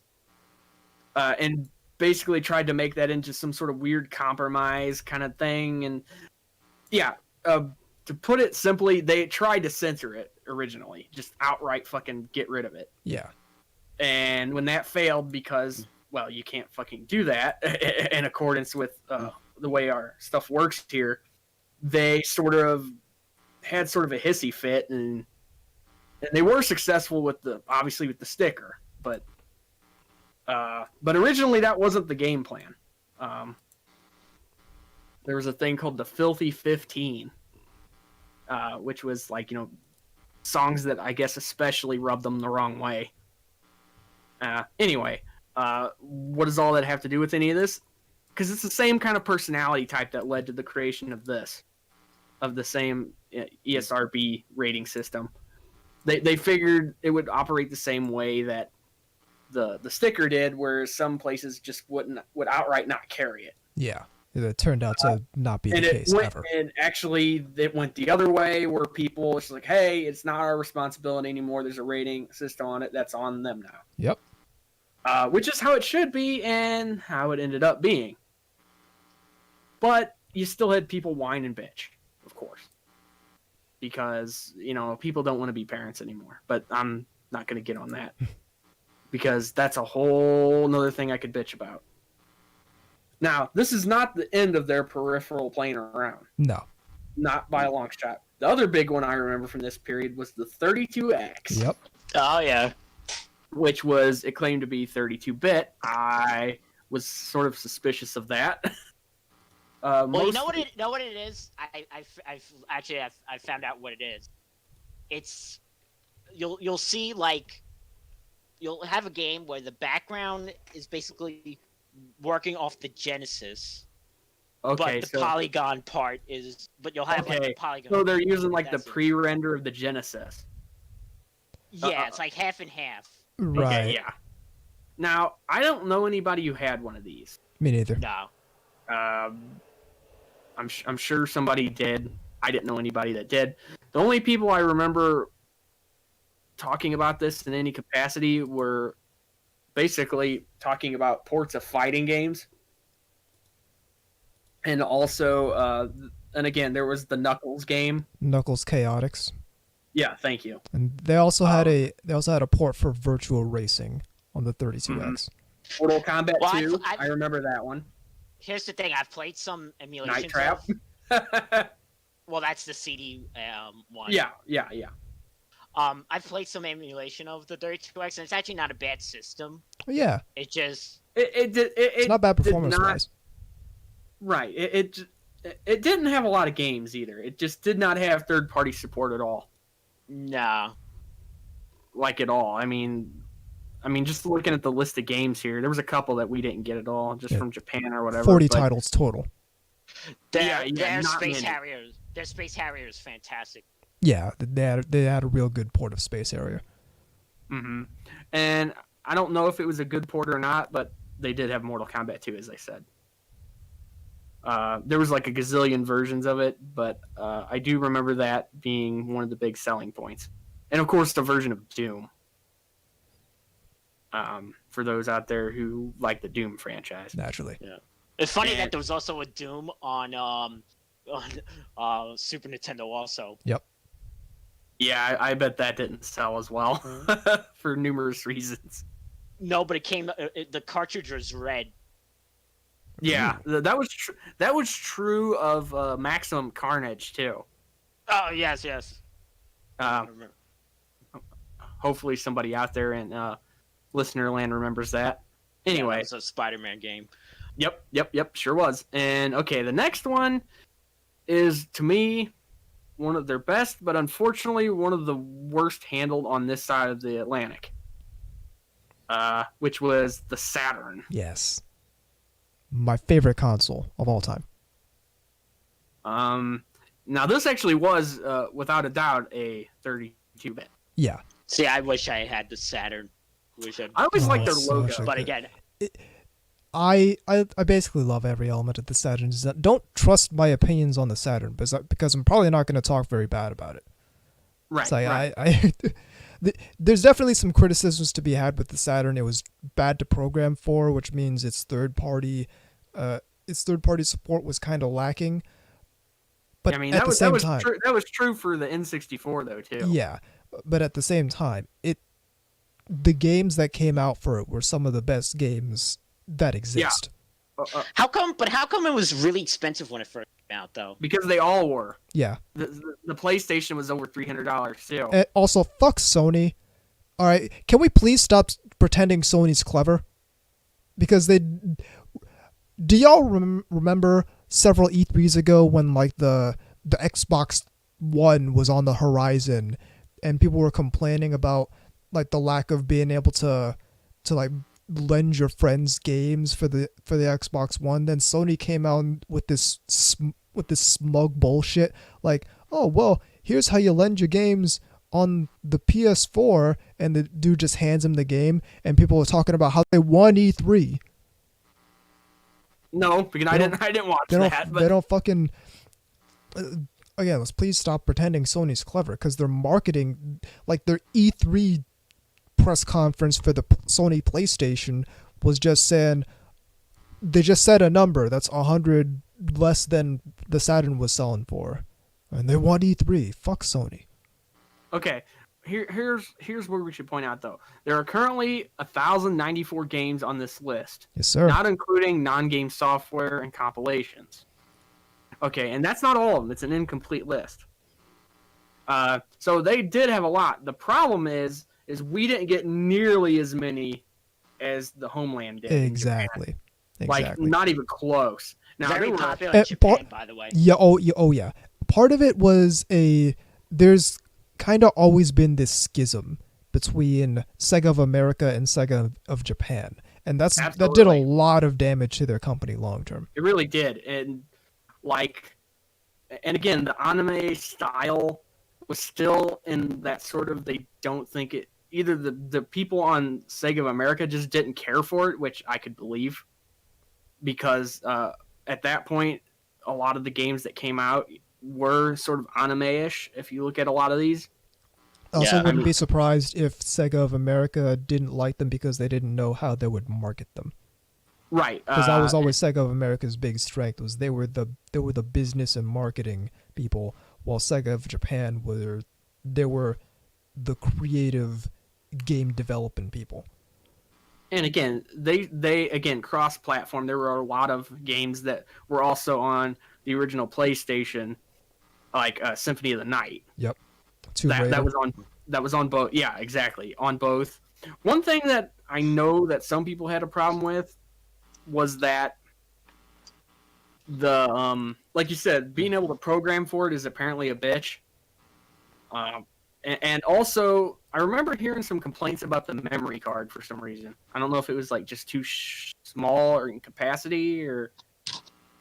I don't quite know a whole lot about the Saturn memory card because I never owned one. The closest I got was this the Saturn Game Shark I have here, but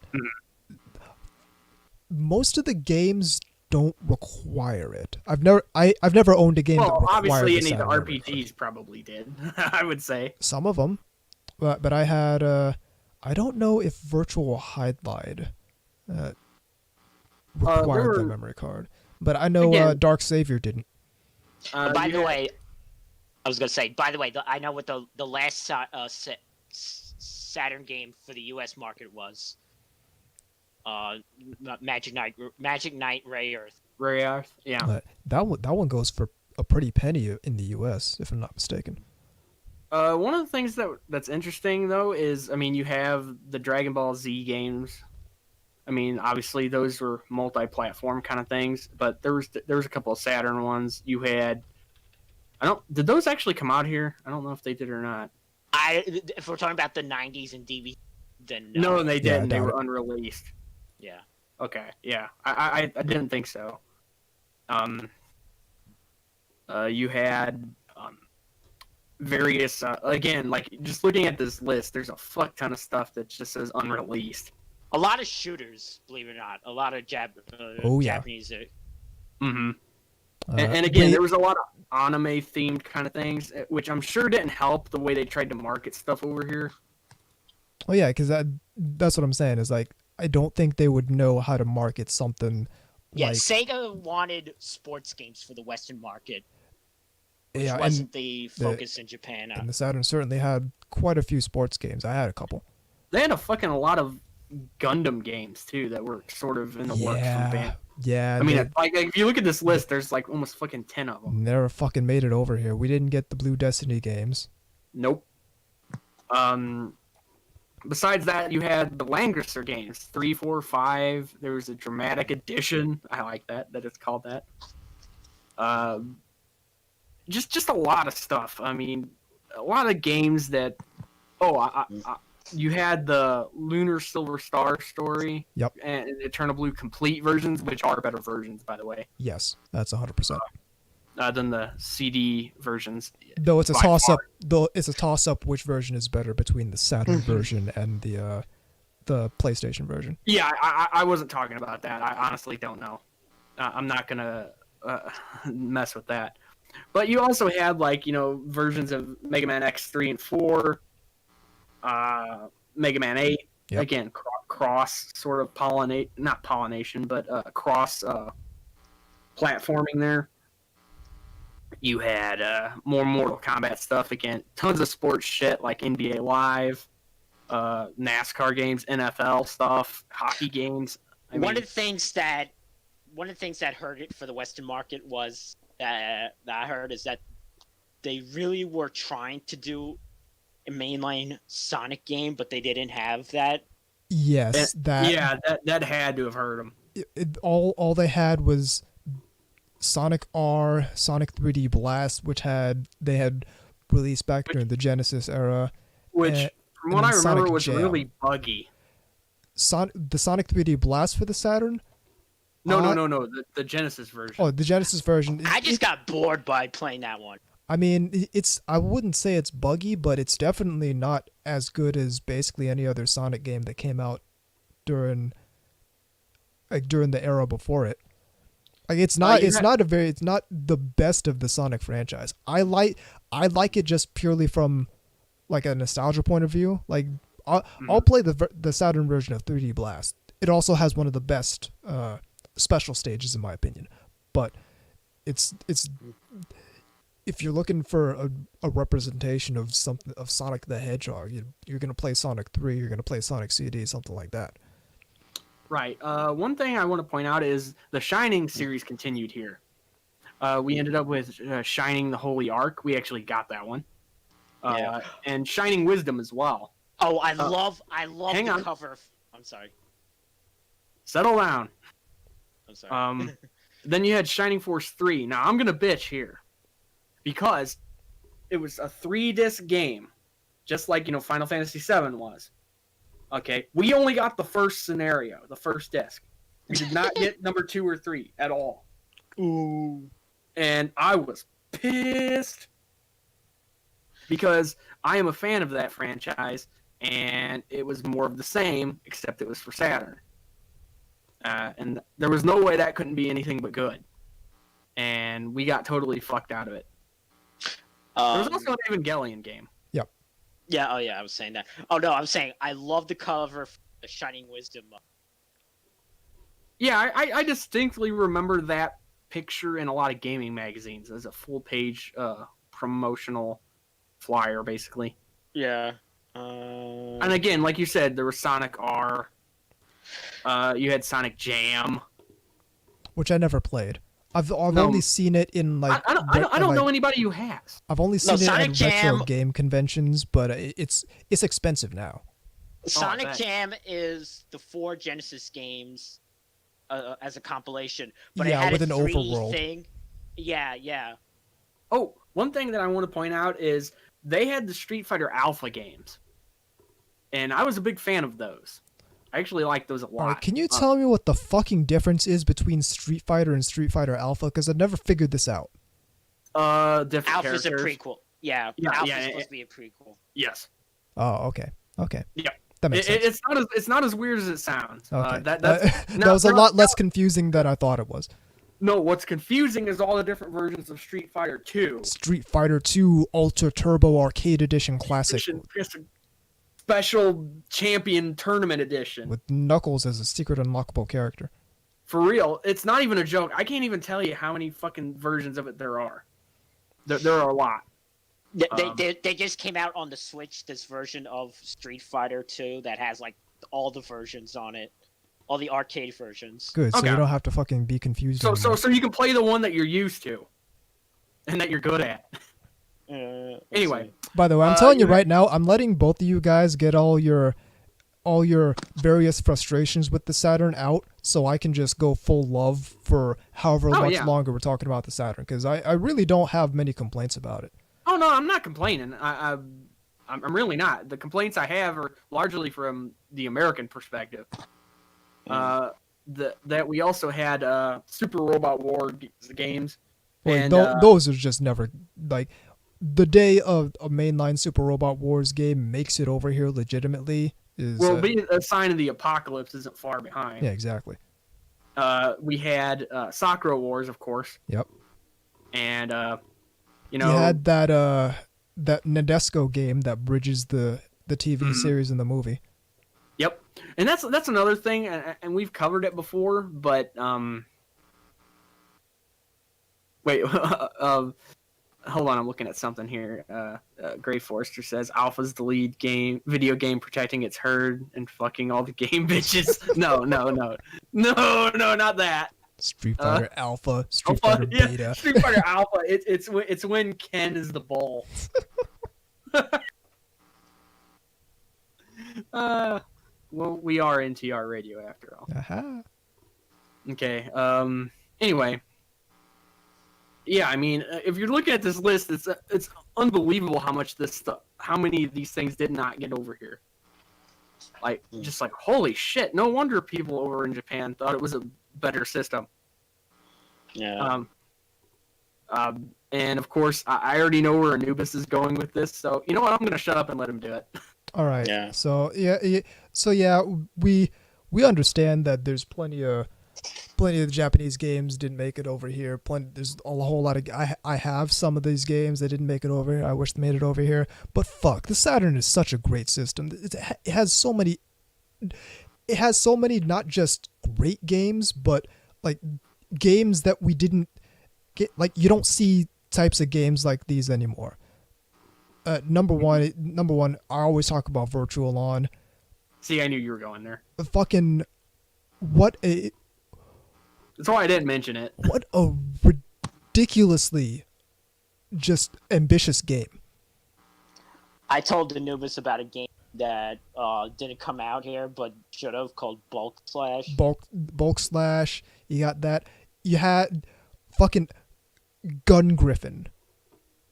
They somehow managed to make like a hardcore mech simulator on the Saturn. And made it work. It's such a group. They actually have quite a few games like that. Like they have Gun Griffin, They had the MechWarrior 2 Arcade Edition that came out for the Saturn, also came out for the PlayStation. They had Gen War. Oh, this looks like something you would... Oh, didn't they have versions of Grandia? I don't know. I think so. I don't know.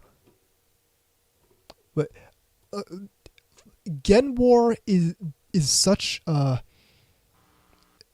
it's the kind of game that you don't really see anymore. Okay, you're in this mech suit in space,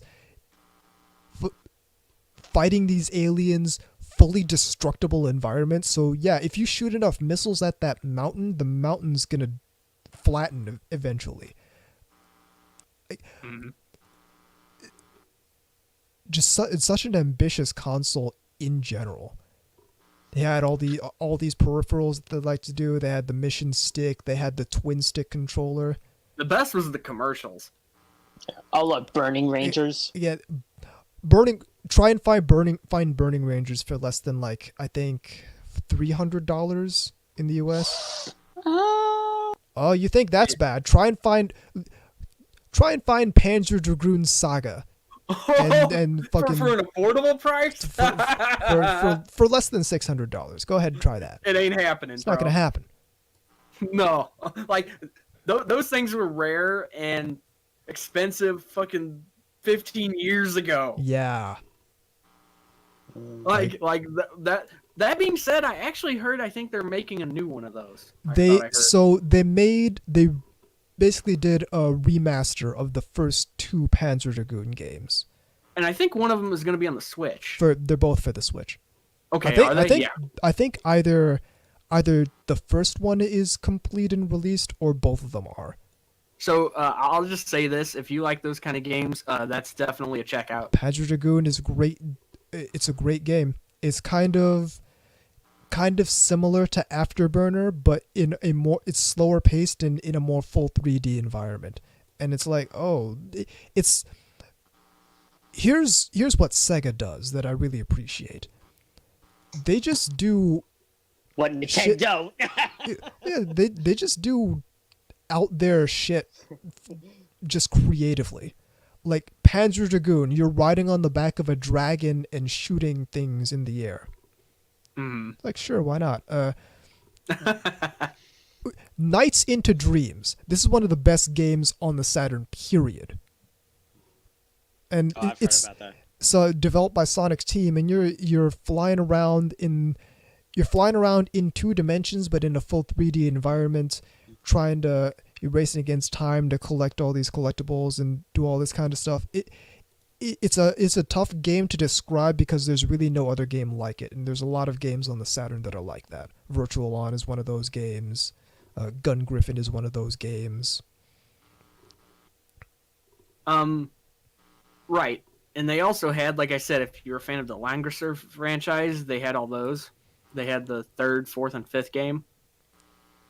They had, and that's not to say that the system was without its also-rans. Like, they had Virtual Hide-Lide, which is, it's kind of it's an all-right game, but is by no means the best RPG that exists. Mm-hmm. There was a terrible Crow game on there. They had so let's see Panzer Dragoon. Dark Savior, which was sort of a spiritual successor to Landstalker for the Genesis. We kind of forgot to point this out. The system came out in Japan in '94, and here in '95. Yep. One thing that sort of ties into all this, because it happened around the same time, is the Sega Channel.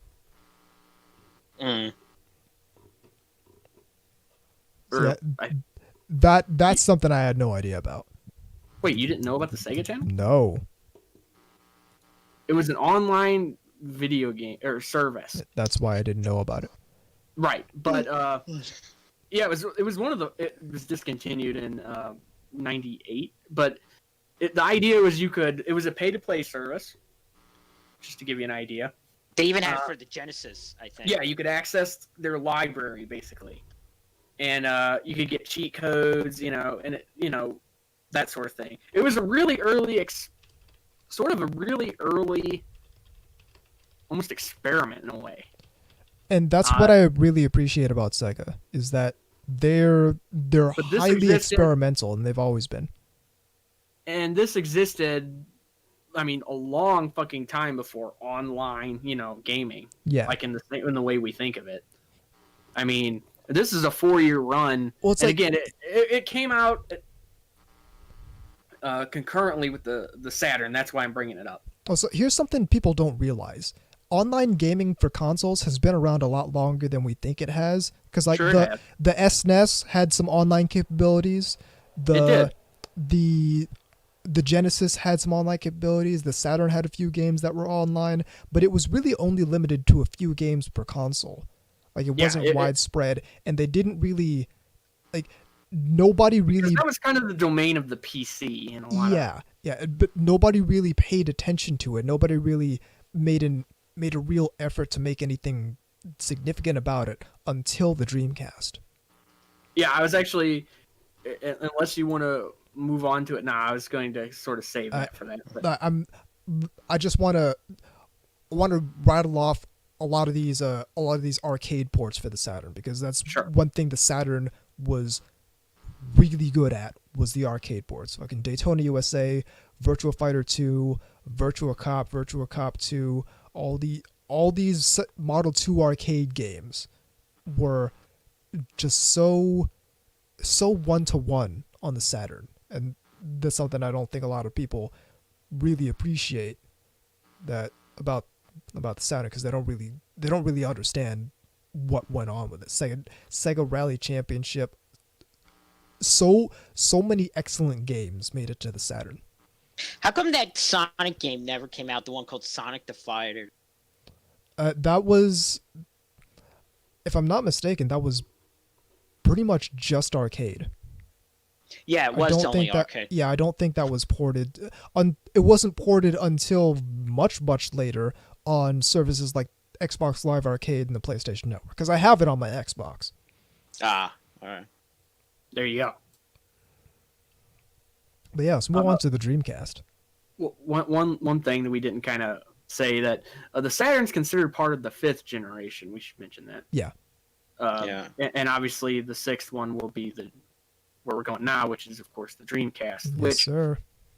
I remember when this came out, because it was of course going toe to toe with the PS2 and the GameCube. Yep. Yeah, I almost got one. I almost wanted one. Me too, actually. And I'll tell you this, peripherally, it would have destroyed all of them. Once again, Sega makes really, really high performance hardware. Yeah, I mean, like, based on its actual abilities, it should have won that. But I've always thought that. Everyone wanted a DVD player instead. Yep. Yeah. You got beaten by DVD player. It really did. That's the sad thing. Is the PS2 did not have the luck that the first one did, or Nintendo to help. Yeah, exactly. Because Nintendo actually knows how to make a system, unlike Sony. Anyway, moving on to the Dreamcast, the 64-bit. I think it was the first one to come out too, wasn't it? I believe so. It was at least in the US, it was 99, because the whole 9999. Yeah, I remember that. Yeah, and it came out almost a year earlier in, of course, Japan. Yeah, I was in high school, so I remember. And again, it had probably the most iconic logo, the swirl. Oh yeah. And you'll still find them if you go to like any anime con where they have gaming stuff. Yeah, they're pretty common. They really are. And they're not too expensive, I don't think. No, they're not. Surprisingly, they're not. I've actually been looking into getting a new one, because me and the Geeky Panda have come up with this theory. Mm-hmm. Since it's been discontinued and all the Dreamcasts that are out have been basically like in circulation, every Dreamcast has at least one problem, one inexplicable problem. Mm-hmm. Some won't play a certain game. Some have some kind of weird quirk. Like, mine won't play the first disc of Shenmue. That's weird. Every other game works fine as long as it's like not scratched to hell, but it won't play very specific. It'll play the second disc. It'll play the third disc, not the first disc. And this came with an online service called SegaNet. Yes. Some people might not remember that because some of you might be either younger or just didn't know that. So the Dreamcast was the first console to really make online capabilities a selling point. Right. Every system since has followed their footsteps. This is what I say. This is what I'm saying about Sega really being trailblazers. Is you can't sell a system now that doesn't do that without capability online that Sega capability. popularized. Yeah, without online capability, you can't do it. Can't do it. You will be laughed out of the fucking room if you try. Yep. Pretty much. Console-based DLC, that was Sega. You Yep. can't sell a console now without that. No, I mean, and again, here's the infuriating thing. Some of the problems that plagued the Saturn weren't the same problems that were plaguing the Dreamcast, because by that time, anime actually was pretty popular. Yep. Roughly. I mean, certainly not enough to where you couldn't say Sega of America didn't see which way the wind was blowing. Listen, they brought that Gundam game. What's the one? Gundam Side Story 0079. Yeah. Rise from the Ashes. There you go. That's such a... If and you're looking for my anybody, dream Gundam game, that's it. And before anybody has like an apoplectic fit, they finally got some Sonic games going again. Yes. Yeah, well, that was the launch. Sonic Adventure. Which is probably one of the more well-loved ones, I would think. Kiss my ass, all the naysayers. That is my favorite Sonic game. It was a really good example of them putting it 3D. And that's the thing, like, people have a lot of criticisms. It really wasn't, like, it was never that bad. It's never as bad as people portrayed it. That's number one. No. Number two... Dude, I'm like an old school Sonic guy, and even I like the game. Yeah, exactly. It's like... And... it like, was basically kind bugs, of a... Aren't they some bugs in the graphics? Not really. Here's the thing. I don't understand how you could like Super Mario 64 as a concept and hate this game. Seriously.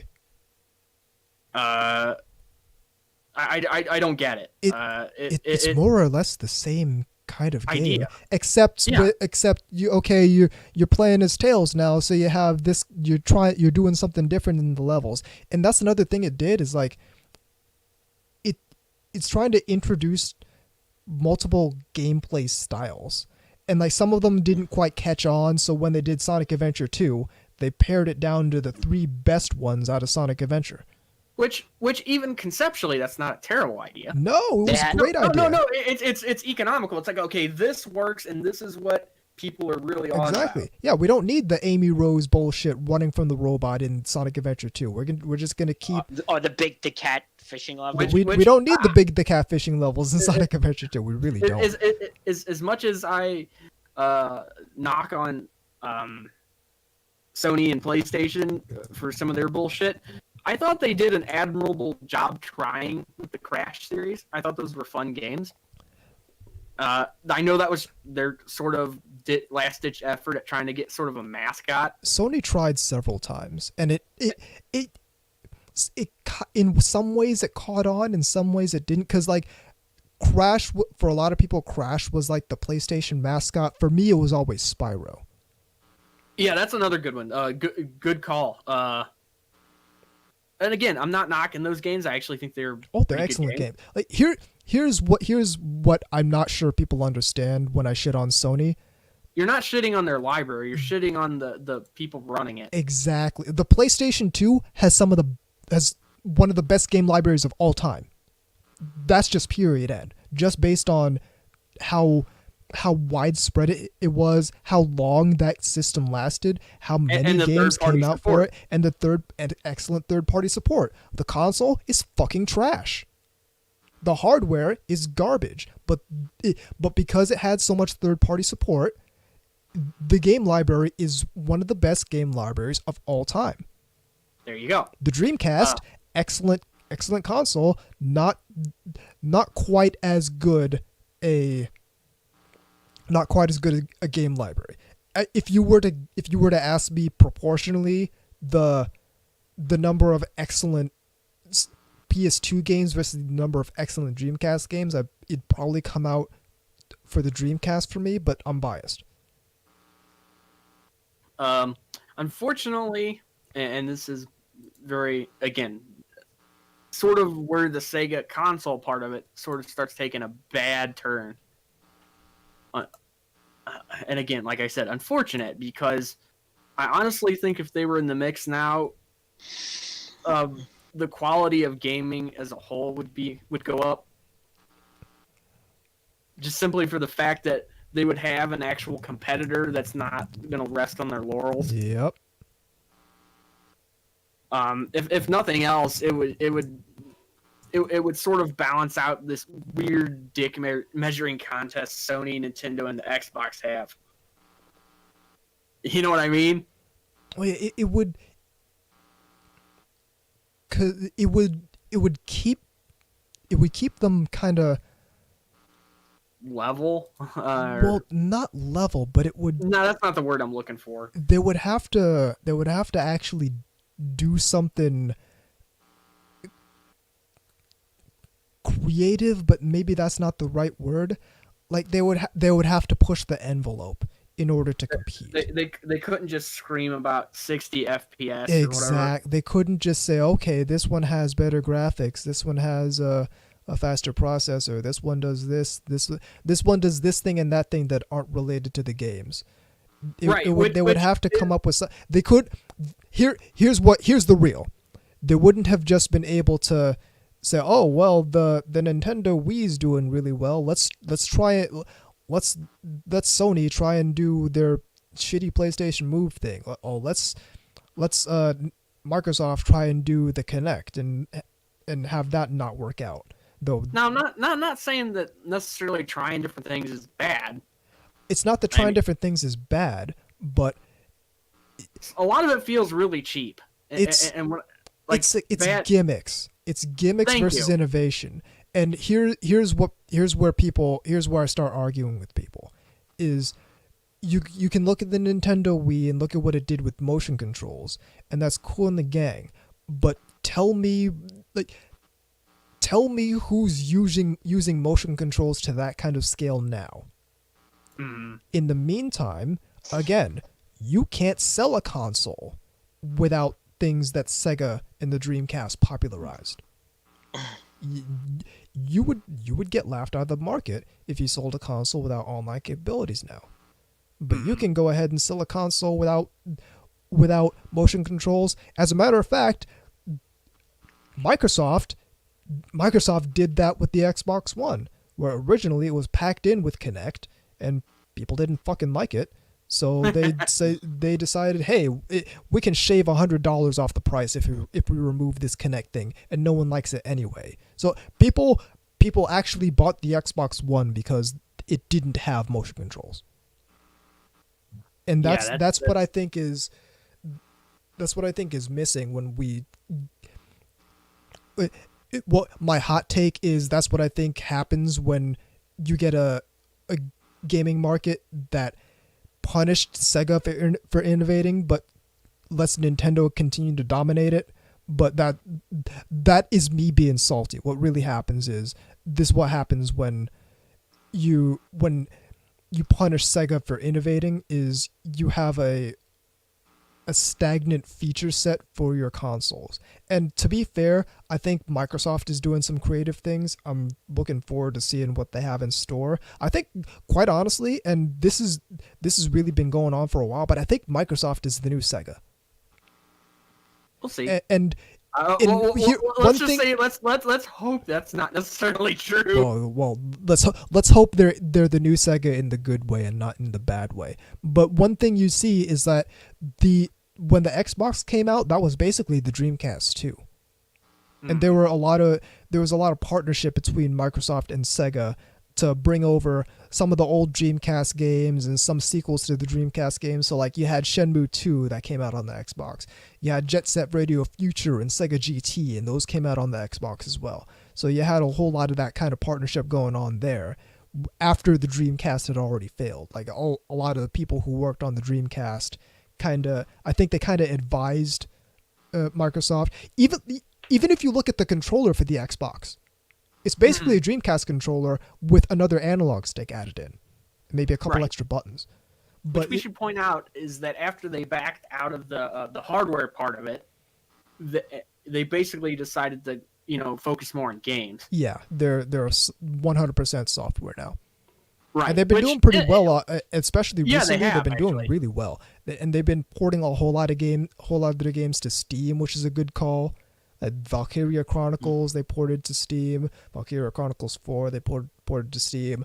We mentioned they have all those Genesis games; those are ported to Steam. Sonic Adventure 2, those have been ported to Steam. They've been really prolific with getting their games on as many platforms as possible. Yeah, and one thing, I honestly think if they were to jump back in right now, they would be in a really good position. Because not only do they have, like, a lot of the problems that they had with Sega of America, with some of their marketing and other types of things, are no longer there. Yeah. So they would not have that sort of, like, aversion to, like, anime-style games. And, again, I mean, some things like, how to word this? Some things like sports games, they're always going to have their core people that play them. Of course, but I mean that's just unless you're marketing some abomination like Shaq Fu. I mean, here's the thing, and here's what pisses me off. They would, but back in the mid 2000s or something, Electronic Arts, not wanting to compete with people who make better games than them, just straight up bought out the NFL license, so Sega couldn't continue making their much superior NFL 2K series. Ugh. That's always annoying when fucking companies do that. And it's like I'm not a football games guy, but if I was, that would piss me off. Fuck, and I played. I forgot what it was. NFL 2K4 or something for the PS2. It's an excellent game. And then of course there's Madden, which everybody knows. which is the EA, the evil empire EA's ill-gotten gains. Sugar daddy. But I'm kind of torn on a new Sega console because if it fails, it's just gonna be obnoxious as fuck. Exactly. That's number one, and number two, it's like, in some ways, it might just be destined to fail if it comes out. Because imagine if they announce a new Sega console and everyone starts talking about what happened to the Dreamcast, even though they don't fucking understand what happened to the Dreamcast. Yeah, and then what happens is by people that were still shitting and pissing their pants. Yeah, and then what happens is the third party it's kind of like what happened to the Dreamcast, honestly, because a lot of the problem with the Dreamcast was that the third party was doing a wait and see game between the PS2 and the Dreamcast to see which one would edge out. So what might and we're like two paradigms removed from that, so I don't know if this is going to be the case if Sega were to announce a new console. But what I might see happening is people clown on Sega coming out with a new console because they heard something bad to the Dreamcast happen, but they don't know exactly what that was. But then developers start seeing that chatter and saying, "Whoa, okay, this might be a risky venture, putting this thing out on this console that people are clowning on." Now, if I was them, what I would do was get some sort of, like, I don't know, focus group type deal to see how it would do, to see how things would go, see how kind of gauge interest and all that. What they would need, and this would be a long shot, because you risk pissing people off doing this, but they would need some kind of exclusive. Yeah, they would need like a exclusives major... now. Like you said, usually just piss people off. Yeah, exclusives don't, like, unless it's Mario sort of a Metroid or something like that. Yeah, unless it's sort of an understood thing, like Zelda, like first party kind of stuff. And like Sega does have that pedigree. They have plenty of. Well, one of the main criticisms I have of Sega is they habitually neglect their first party franchises. Mm-hmm. Like, let me help you understand my struggle, both as a Sega fan and as a Virtual On fan, especially. So you had Virtual On that came out in like 95. You had Virtual On Oratorio Tangram that came out for the and again, most of these are arcade games, but that came out for the Dreamcast in like 99, I think. Mm-hmm. You had Virtual On Force, and that was an arcade game.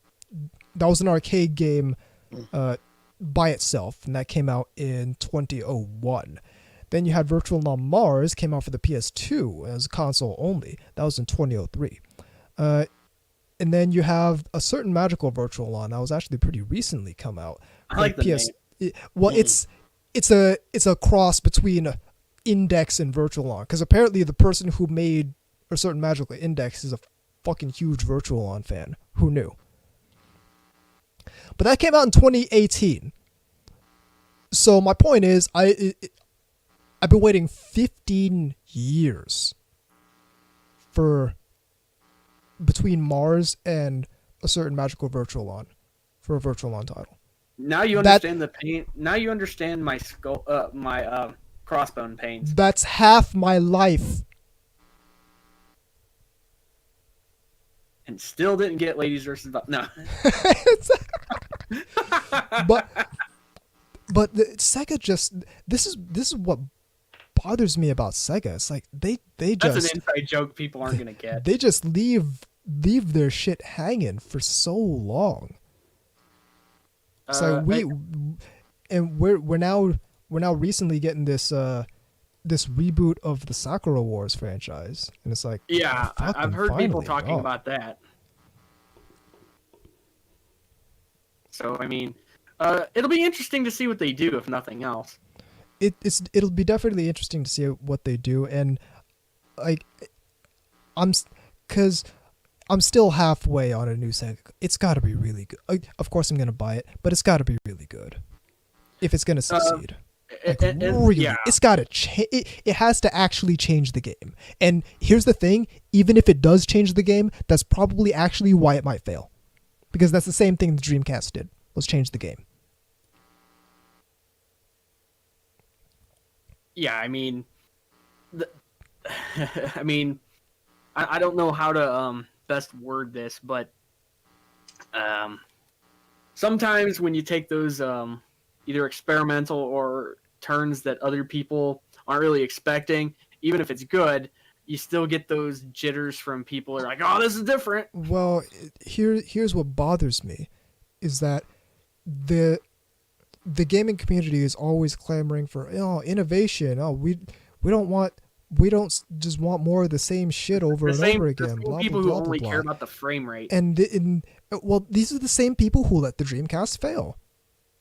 And then they're talking about it was ahead of its time. It's like, bitch, ahead of its time should not be in your lexicon if you care about innovation. That is kind of an interesting sort of observation there.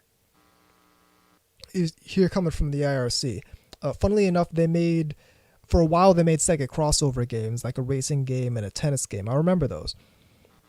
They kind of stopped after 2012, aside from a mobile game that, if I remember correctly, isn't being supported anymore. And a lot of the franchises represented there were basically dead. Like fucking... Well, Speaking of franchises they're reviving, they're coming out with Shenmue 3 now.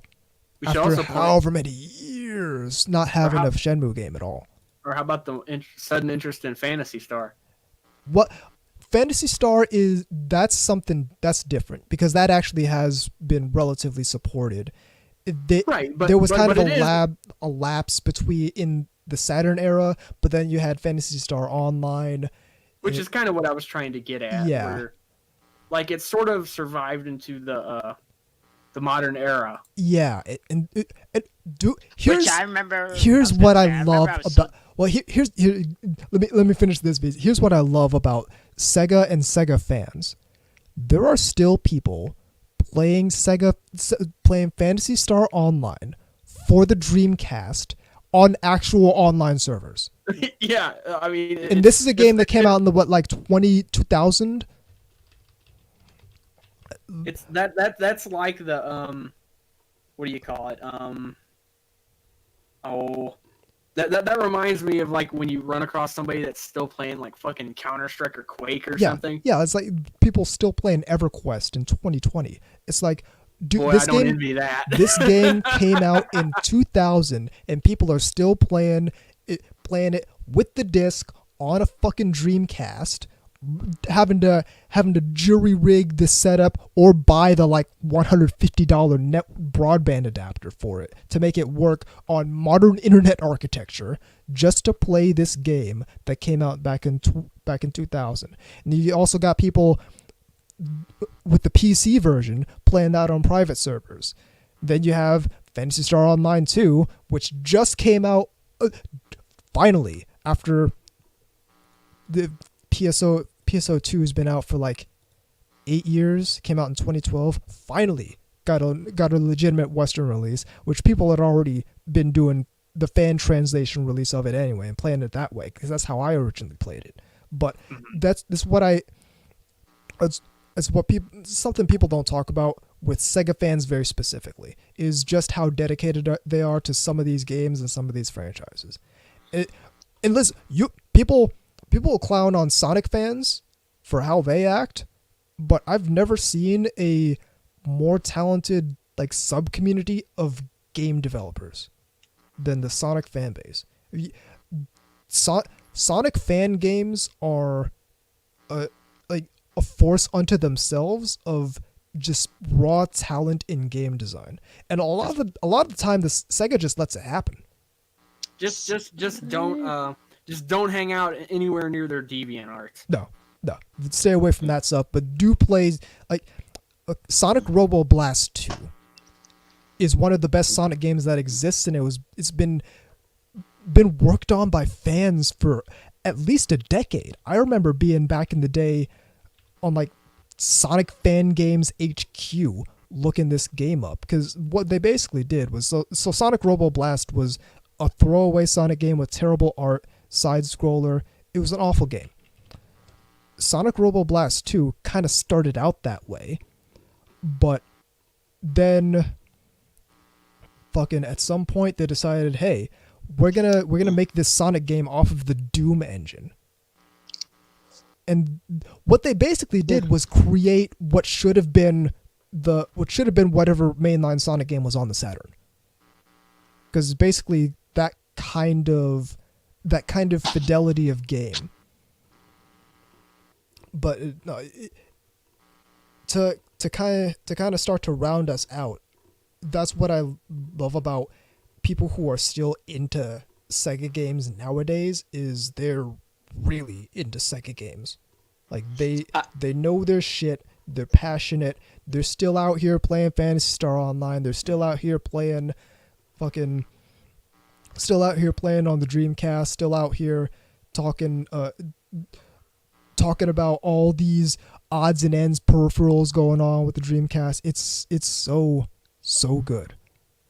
I was going to say, I was kind of disappointed when I first saw Fantasy Online, because it didn't aesthetically resemble like the way other games looked. See, I didn't get into Phantasy Star. Like, I knew about it, and I knew it had all these online features and all these tie-ins going on with like Sonic Adventure and stuff.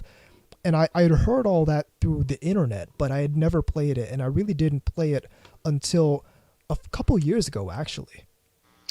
Well, I'm just talking about it didn't have that JRPG aesthetic look that particular, which I had to explain to someone on Twitter what I consider the JRPG aesthetic is. Yes, yeah, I there's a certain look to. Well, yeah, that I consider. I know what you're talking about. Phantasy Star Online 2 actually has a lot closer to that kind of look. They probably really just couldn't do that kind of look on the Dreamcast with Phantasy Star Online and also create what Phantasy Star Online was. Yeah, that sort of fantasy, but with like technology mix. It's like Magitech. look. love that aesthetic. So like I love that entire kind of world so much, and it's the kind of thing you don't see quite as often. They also did something interesting with Valkyria Chronicles, where they kind of had that kind of cross between fantasy magic sort of stuff and World War II. And it really works. They really made it work, and they made a great franchise out of that. Sequels notwithstanding, because like the second and third game were kind of weird, but the fourth game really went back to it. But no, it's like my thing with black anime fans. It's like know they're the real deal. Talking about Sega fan, like modern day Sega fans, they're the real deal. Especially if they're older. Oh yeah.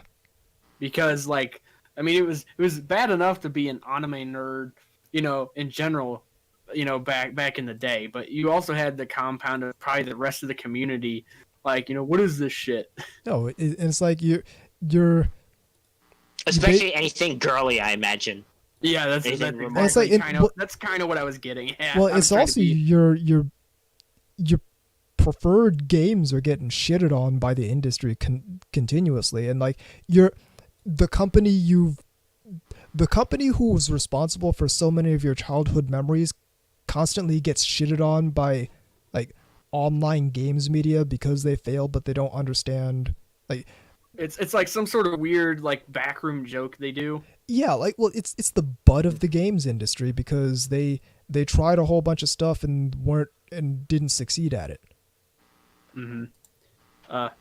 Yeah, I mean, I know, I was there. Here's the weird thing about being my age is that you saw a lot of those console wars firsthand in your lunchrooms, on the playground and things like that. I mean, some of them actually got a little nasty in terms of like ready to clobber each other and shit. See, they never got that bad for me. To that level. Like, honestly, like, for the most part, I was basically just interested in, okay, well, what's going on the PlayStation? Okay, what's going on the N64? And nobody was really interested in what was going on the Saturn. That's how I remember it. Mm-hmm. Oh yeah, coming from the IRC, I know people still make jokes about shit like Sonic 06, and it's like Sonic 06 was bad, but we know exactly why it was bad. But the real conversation is the concept. Was it because it was rushed? It was rushed. Because it was rushed, and they didn't have time to actually finish the game, actually fix all the bugs, actually make the game stable.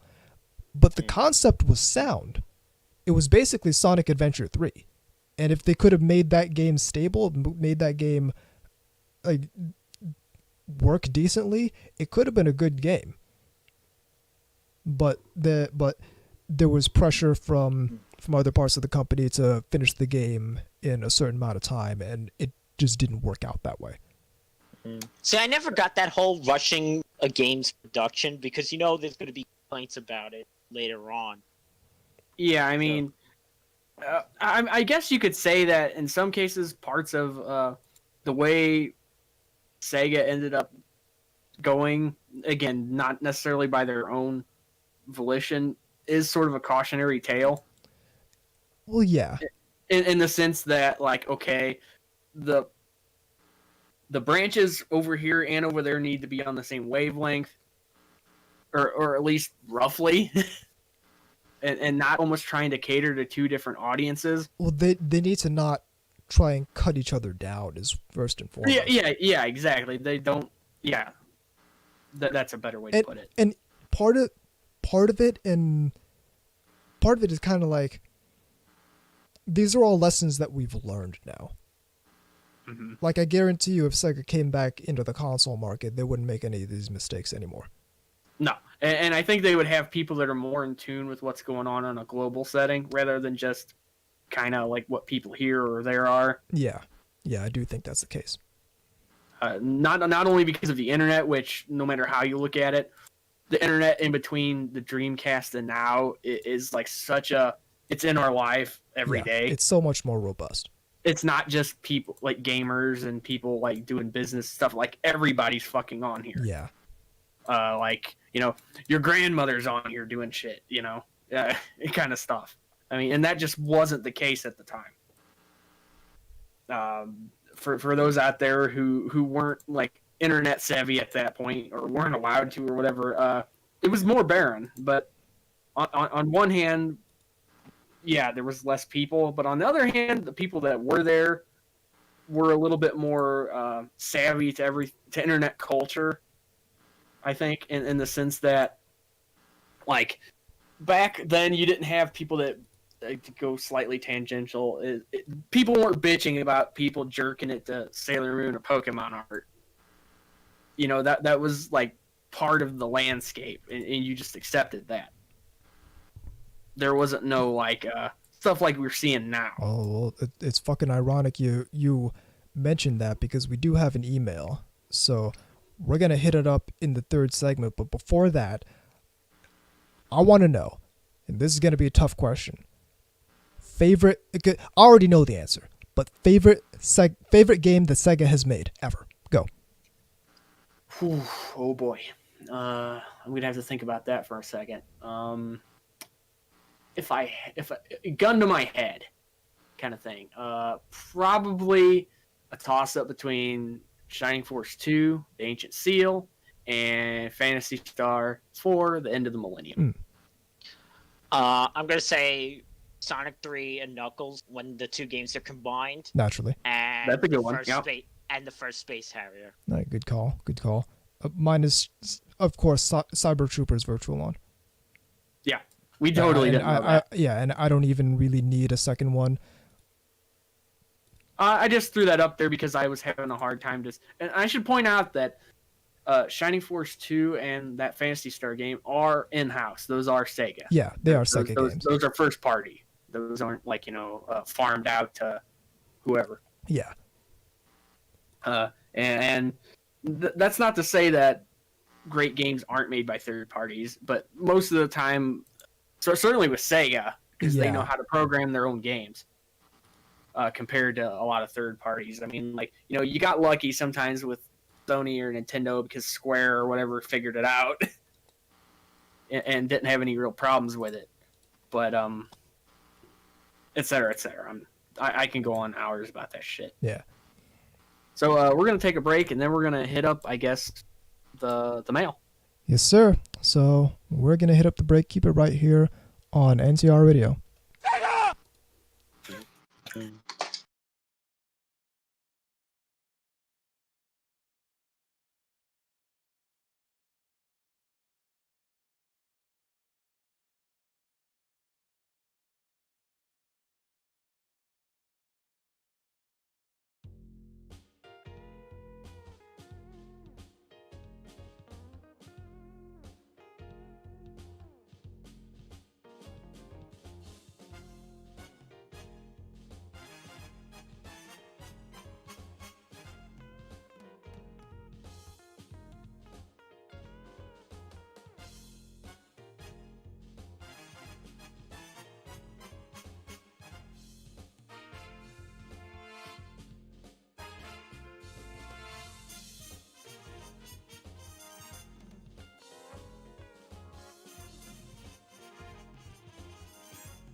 Welcome back to NTR Radio.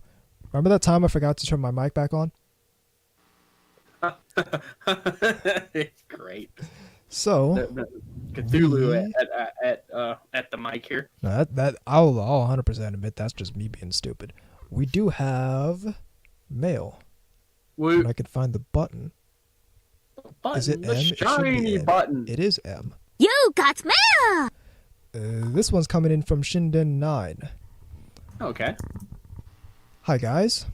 One major concern I have regarding social media in the international fandom is the mainly Western tactic of deplatforming, specifically as it applies to Japanese artists. I can think of about 8 artists I used to follow on Twitter who have left the platform or the internet altogether, but only one was due to deplatforming by Japanese Twitter over tracing accusations. The rest were scared off and just got annoyed by the English language harassment over Lolly, Shota, and 2 were Westerners that decided to take on Korean or Chinese nationalists' causes regarding fan art over Kantai collection. I hate the fact that I accidentally pretty much called this before we actually did the segment. Yeah, exactly. Many non-Japanese Twitter users have also told me about popular Japanese artists preemptively blocking them for having English usernames, even though their only interactions have been liking and retweeting their art. It seems many of them have gotten wise to the fact that most of their strife on Twitter is coming from our lingual side of the internet. My question is this: since in the current zeitgeist we obviously cannot trust the heterogenized, overly political denizens of Twitter to allow freedom of artistic expression, how do you see the future of fan art from Japanese artists making it to non-Japanese fandom spheres? An exodus to Pawu and Pixiv has been floated multiple times, but has never been actually executed. And if it were, what's stopping the woke scold crowd from following our exodus in the same way they did during their Tumblr fallout in 2018? Would this just kick a real problem down the road, increasingly discouraging Japanese fan artists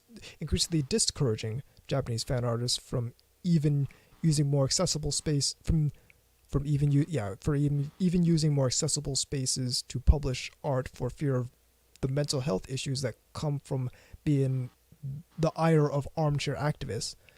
Or can we realistically stop the brigading while still having Japanese fan art and doujinshi from independent artists accessible to our fandom space without it becoming a crusader bloodbath? And that's from Shinden. Whew, that's a lot to unpack there. I mean, I hate to say it, but I mean, that really is a problem. If I were more prepared, I would have clips from the Fuck Annie Twitter episode we did a while ago. Because we talked about all this. I understand what he means. I mean, like, it's outside of them basically just closing the doors to the Western side of things. There's not a whole lot you can do. Expel the foreign barbarian. Yeah. It's like basically. But I mean, I know that's not all that realistic in modern times. In terms of the internet. Well, here's what I think, and here's what goes back to the Fuck Annie Twitter episode we did quite a while ago. Why the fuck is Twitter the main primary method of communication between anime fans? Probably because of the I don't. Yeah, that's a good point. I mean, obviously, it's not going to go back to bulletin boards. Why not? Oh, I'm not saying it can't. I'm saying it won't. Because it's so much easier just to make an account and say some smart ass little drive-by comment or whatever. Why do I want to interact with people who are interested in making smart ass little drive-by comments? No, I mean you don't, and neither do I. But the problem, of course, is that. Well, here, and that gets to my point though. Is okay if you're cool with not interacting with those people, and I'm cool with not interacting with those people. Why are we interacting with those people? Then, well, what's the problem? What's stopping us? What is stopping us from doing the Pawu Exodus? Yeah, I think his worries about them following us, which, again, in terms of bulletin boards, that would be an easy problem because you have to basically check with the people that are running it if they're even going to let you in. Well, you can get fucking banned if you're if you decide not to abide by the code of conduct that's put in place by the fucking person who runs it. Bingo. And that's the big problem with generalized social media is because it's run by people that don't apply things to everybody the same way. We know that. Yep. Because quite frankly, people that are chasing these people off are still on there, and that's clearly harassment. Yep. And that gets to the second point where it's like Twitter is far too big to actually moderate properly. Oh yeah, I hate using this word in this context because it kind of sounds.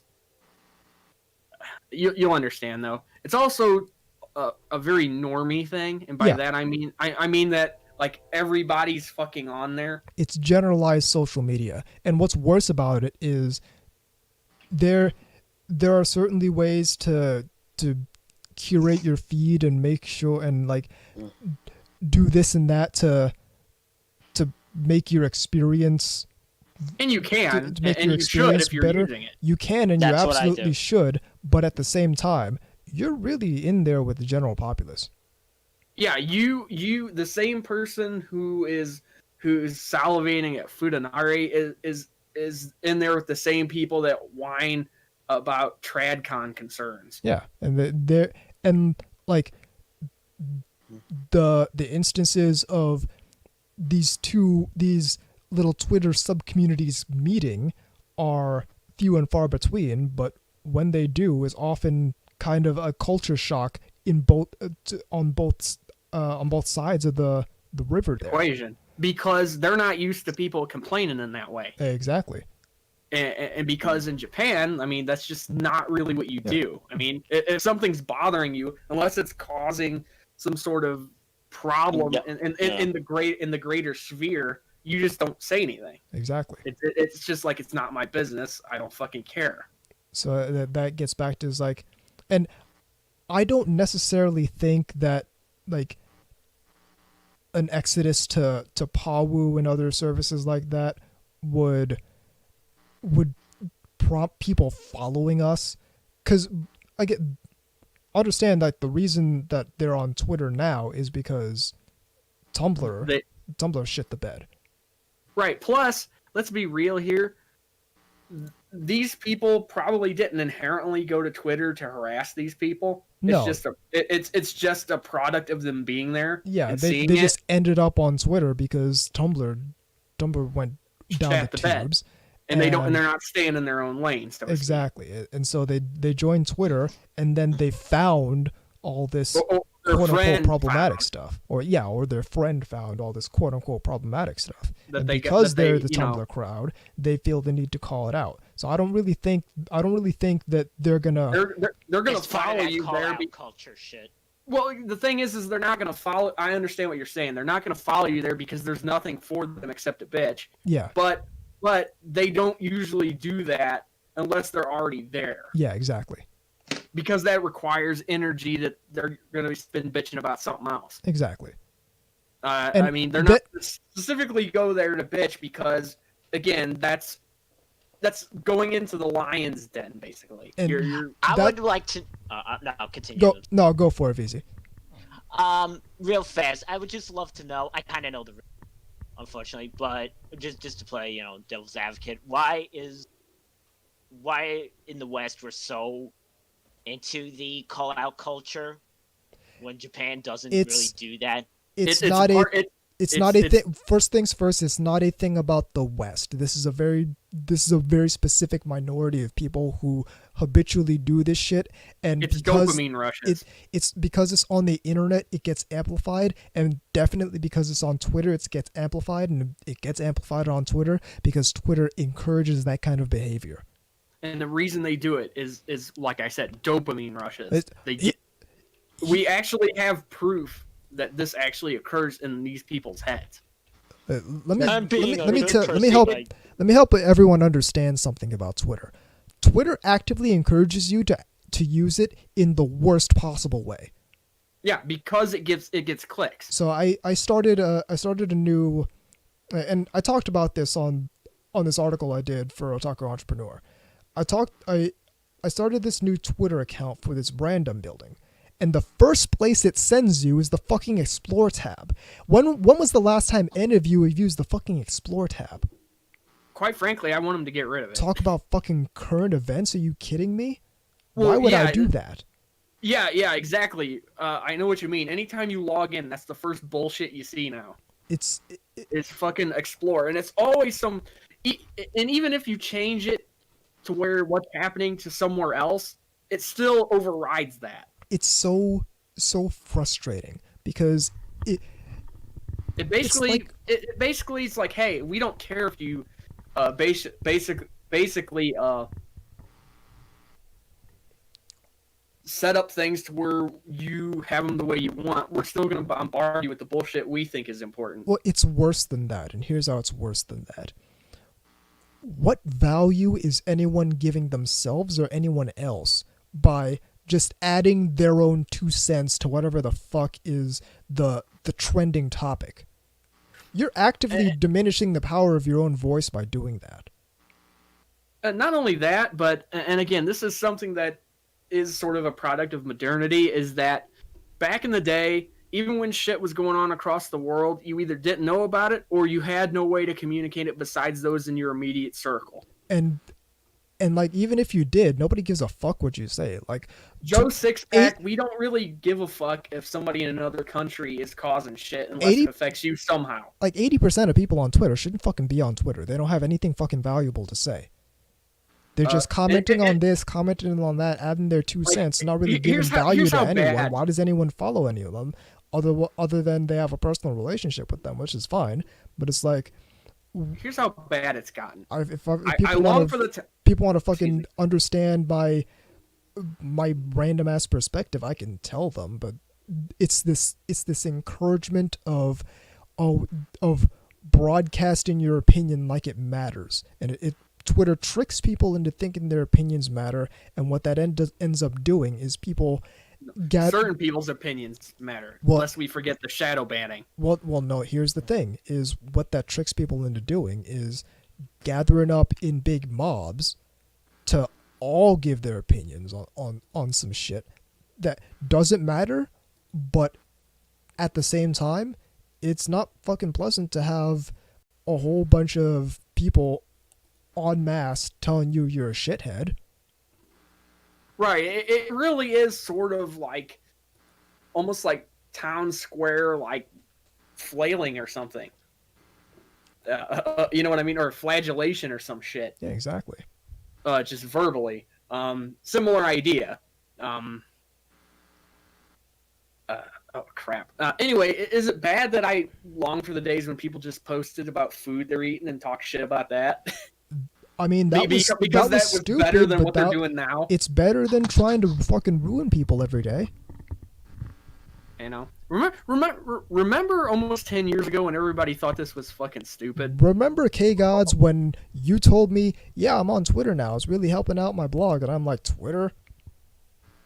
Yeah, and it's like, and I could just hear it in your head. It's like, didn't he say that was gay or something? I mean, like, I can hear that in your head. It's like, I know he did. We all used to think Twitter was the stupidest shit, but people let themselves get tricked into thinking that they're giving people value by just giving out their opinion when it's not really the case. It takes a lot more effort than that. It takes a lot more of not more strategy than that. You need to actually think about what you post instead of just posting shit for posting shit because it's something to do. And that's what what people are doing when they're out here. And it doesn't help now that everybody's fucking trapped inside. Yeah, you know what I mean. Everybody's like, you got so many people now that normally would be going to their job or doing whatever. Now they're alone with cabin fever on the internet, interacting with these people. Yeah, exactly. I just think it's such a toxic paradigm to need to post all of your thoughts on social media. It's like, here's my 2 cents. Like, why don't you put that back in and get your $1? Holy shit! When have we? Like, what is the analog for that? I had to mute a few people. Just because I was like, I've been friggin' muting retweets. I've been unfollowing people for the past. Oh yeah, I days. usually go straight to unfollow, because if I have to mute you, that usually means that you're irritating me. I will mute retweets if it's someone who normally is fine, but that might just be having a bad day or something. Whose perspective I normally value, but who is currently retweeting a lot of stuff I have no interest in. And or really, it's not any malice or annoyance toward the people. It's that they're posting things in my feed that I have no interest in, and I don't like to go bombarding your thing with wrestling retweets or something. I don't like to deliberately go onto a feed, something that's supposed to be bringing me value, and see shit that pisses me off, or see shit that I'm not interested in. See shit because all that does is just make you want to grind your teeth. It's like, why am I deliberately ruining my own day? Right, exactly. So to be honest, I think you might have a point. I think if things get any worse, and they will, because they always do, when things are bad, they get worse before they get better. I think we might have to go back to that paradigm. We might have to go back to older, like BBS kind of stuff, and highly curate our own people in sort of like an interlocked web ring kind of thing. I mean, listen, I know how PHP-BB works. I have zip files of Wakaba and Kareha, like the 2-channel and 4chan style image boards. I have installations of those hanging out. I've been looking into how to start a Mastodon instance, because I'm serious. Twitter is not healthy for, especially talking about something as niche as anime subculture, and as niche in the anime subculture as people like us are. It's not a good place. It's not healthy. The shit that goes on there is it's stuff we shouldn't need to deal about, especially coming from places like bulletin boards, especially coming from places like even places like 4chan. Like, I don't like the culture there, but at least there's a coherent culture there. It's not like it's not like someone. It's not like, well, here's it hitting close to home. It's not like someone's gonna look up your 6-year-old 4chan messages. Someone on 4chan is gonna look up your 6-year-old 4chan messages and try and drag you over it. Yeah, I mean, that's the kind of shit that people do when they have no life. And usually if they have some sort of petty vendetta too. And what I'm saying is, I don't see why we need to suffer the presence of these people in our spaces. I'm saying, I really think it's time, and I've been saying this for a while, I really think it's time that otaku, like relatively hardcore otaku, people like us, people like Shinden, who we've talked to, have our own space where we can talk about our stuff without having to deal with people who fundamentally don't understand what we're talking about and have no desire to make an effort to understand it, and who sort of walling ourselves off from people that are just instigators and purposely causing trouble. Well, it's like, so in the BattleTech universe, the like human colonized space, the inner sphere, we're constantly making war after war after war after war. So this person got together all his homies and said, yo, peace, we're going over to this side of the galaxy. Y'all can continue degenerating in war after war. We're going to go over here and create our own society. I think that's something that needs to happen for the otaku subculture. Is we need our own space. That's, I guess we need it to be kind of similar to Twitter in kind of its ease of use. I don't necessarily like the culture that Twitter has made the otaku subculture into, but you can maybe chalk that up to like the influx of less dedicated people, more ordinary people into the otaku, into the anime I got the subculture. perfect name. That'd be good. What? Titter. No. But no, I'm serious. I think this is something that needs to happen, and I guarantee you we have enough talent in the anime subculture to be able to run this kind of thing. We just need to actually get a team together that's dedicated and make it happen. Again, I've been looking into setting up a Mastodon instance. I'm not joking about this. Well, I mean, obviously nobody has all the answers, but I think worst comes to worst, that's going to be ultimately what needs to happen. At least as far as dealing with these kind of dipshits go. Because, I mean, let's be real here. You can't hang out in a public space like Facebook or Twitter or whatnot and not deal with these idiots on some level. They're there. I mean, and I'm like I said, real, they're not dealt with properly. They're not. I'm gonna be real. Even Facebook is kind of better because at least you can get together in groups. Like, yeah, and curate it to people where random dipshits can't really drive by and engage in that way. Exactly. You have your group and you have your moderators who can remove people from said group if they decide to cause a problem. Maintain the culture of the group. Right. I got it. That's what it comes down to, kind of.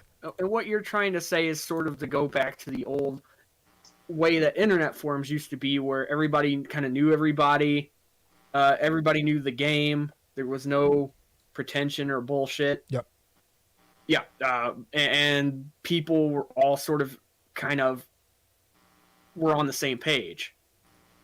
Exactly. You know why you're there. Yeah, exactly. It's kind of like the way the Faku forums used to be. Yeah. And even that's not true because there were shit disturbers there too. There certainly were. But it's kind of like old IRC groups, really, where everybody kind of there sort of operated in that way. Anyway, I'd like to say something. Since this is a Sega episode, or was, I should say, and I think you'll appreciate this, Anubis. All right. We came, we saw, we got stuck in Carnival Night Zone. Fuck that fucking barrel. That's the show. I know. The email address is ntrradio@gmail.com. The website is ntrradio.net. Check out VZ stuff at vzmk2omoemekagatai.wordpress.com. TheBigBookOfIdols.com is his book, The Big Book of Idols. Print version soon, hopefully. He did our Are you shirts. okay, man? I guess you didn't see that coming. That should be a shirt. The barrel. fucking barrel. Goddamn. It should just have the picture of the barrel. What's that barrel? No. What you gotta do is you gotta have the time over thing in the background.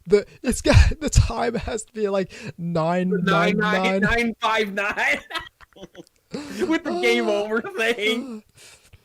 That's great. VZ did our shirts. You can find them at iyashike.moe/store. Iyashike.moe is where I post my stuff on Otaku Lifestyle and Self-Development. OtakuEntrepreneur.com is my Otaku Business and Finance blog. You can find that at OtakuEntrepreneur.com. Shinikiba.moe is where I sell half-naked anime girl figures. You can find that at shinikiba.moe. Twitter, I'm at TAnubis. VZ is at VZMK2. KGods is at Immortal_KGods. The show is at NTR Radio. Check out the Bakugajin Show. Check out Otaku Midnight. Check out Asobi FM. And check out the Geeky Panda stuff at thegeekypanda.net. I'm Time Enforcer Anubis. I'm KGods. And I'm VZ Mark II. And even though we get stuck on that fucking barrel every time we say it,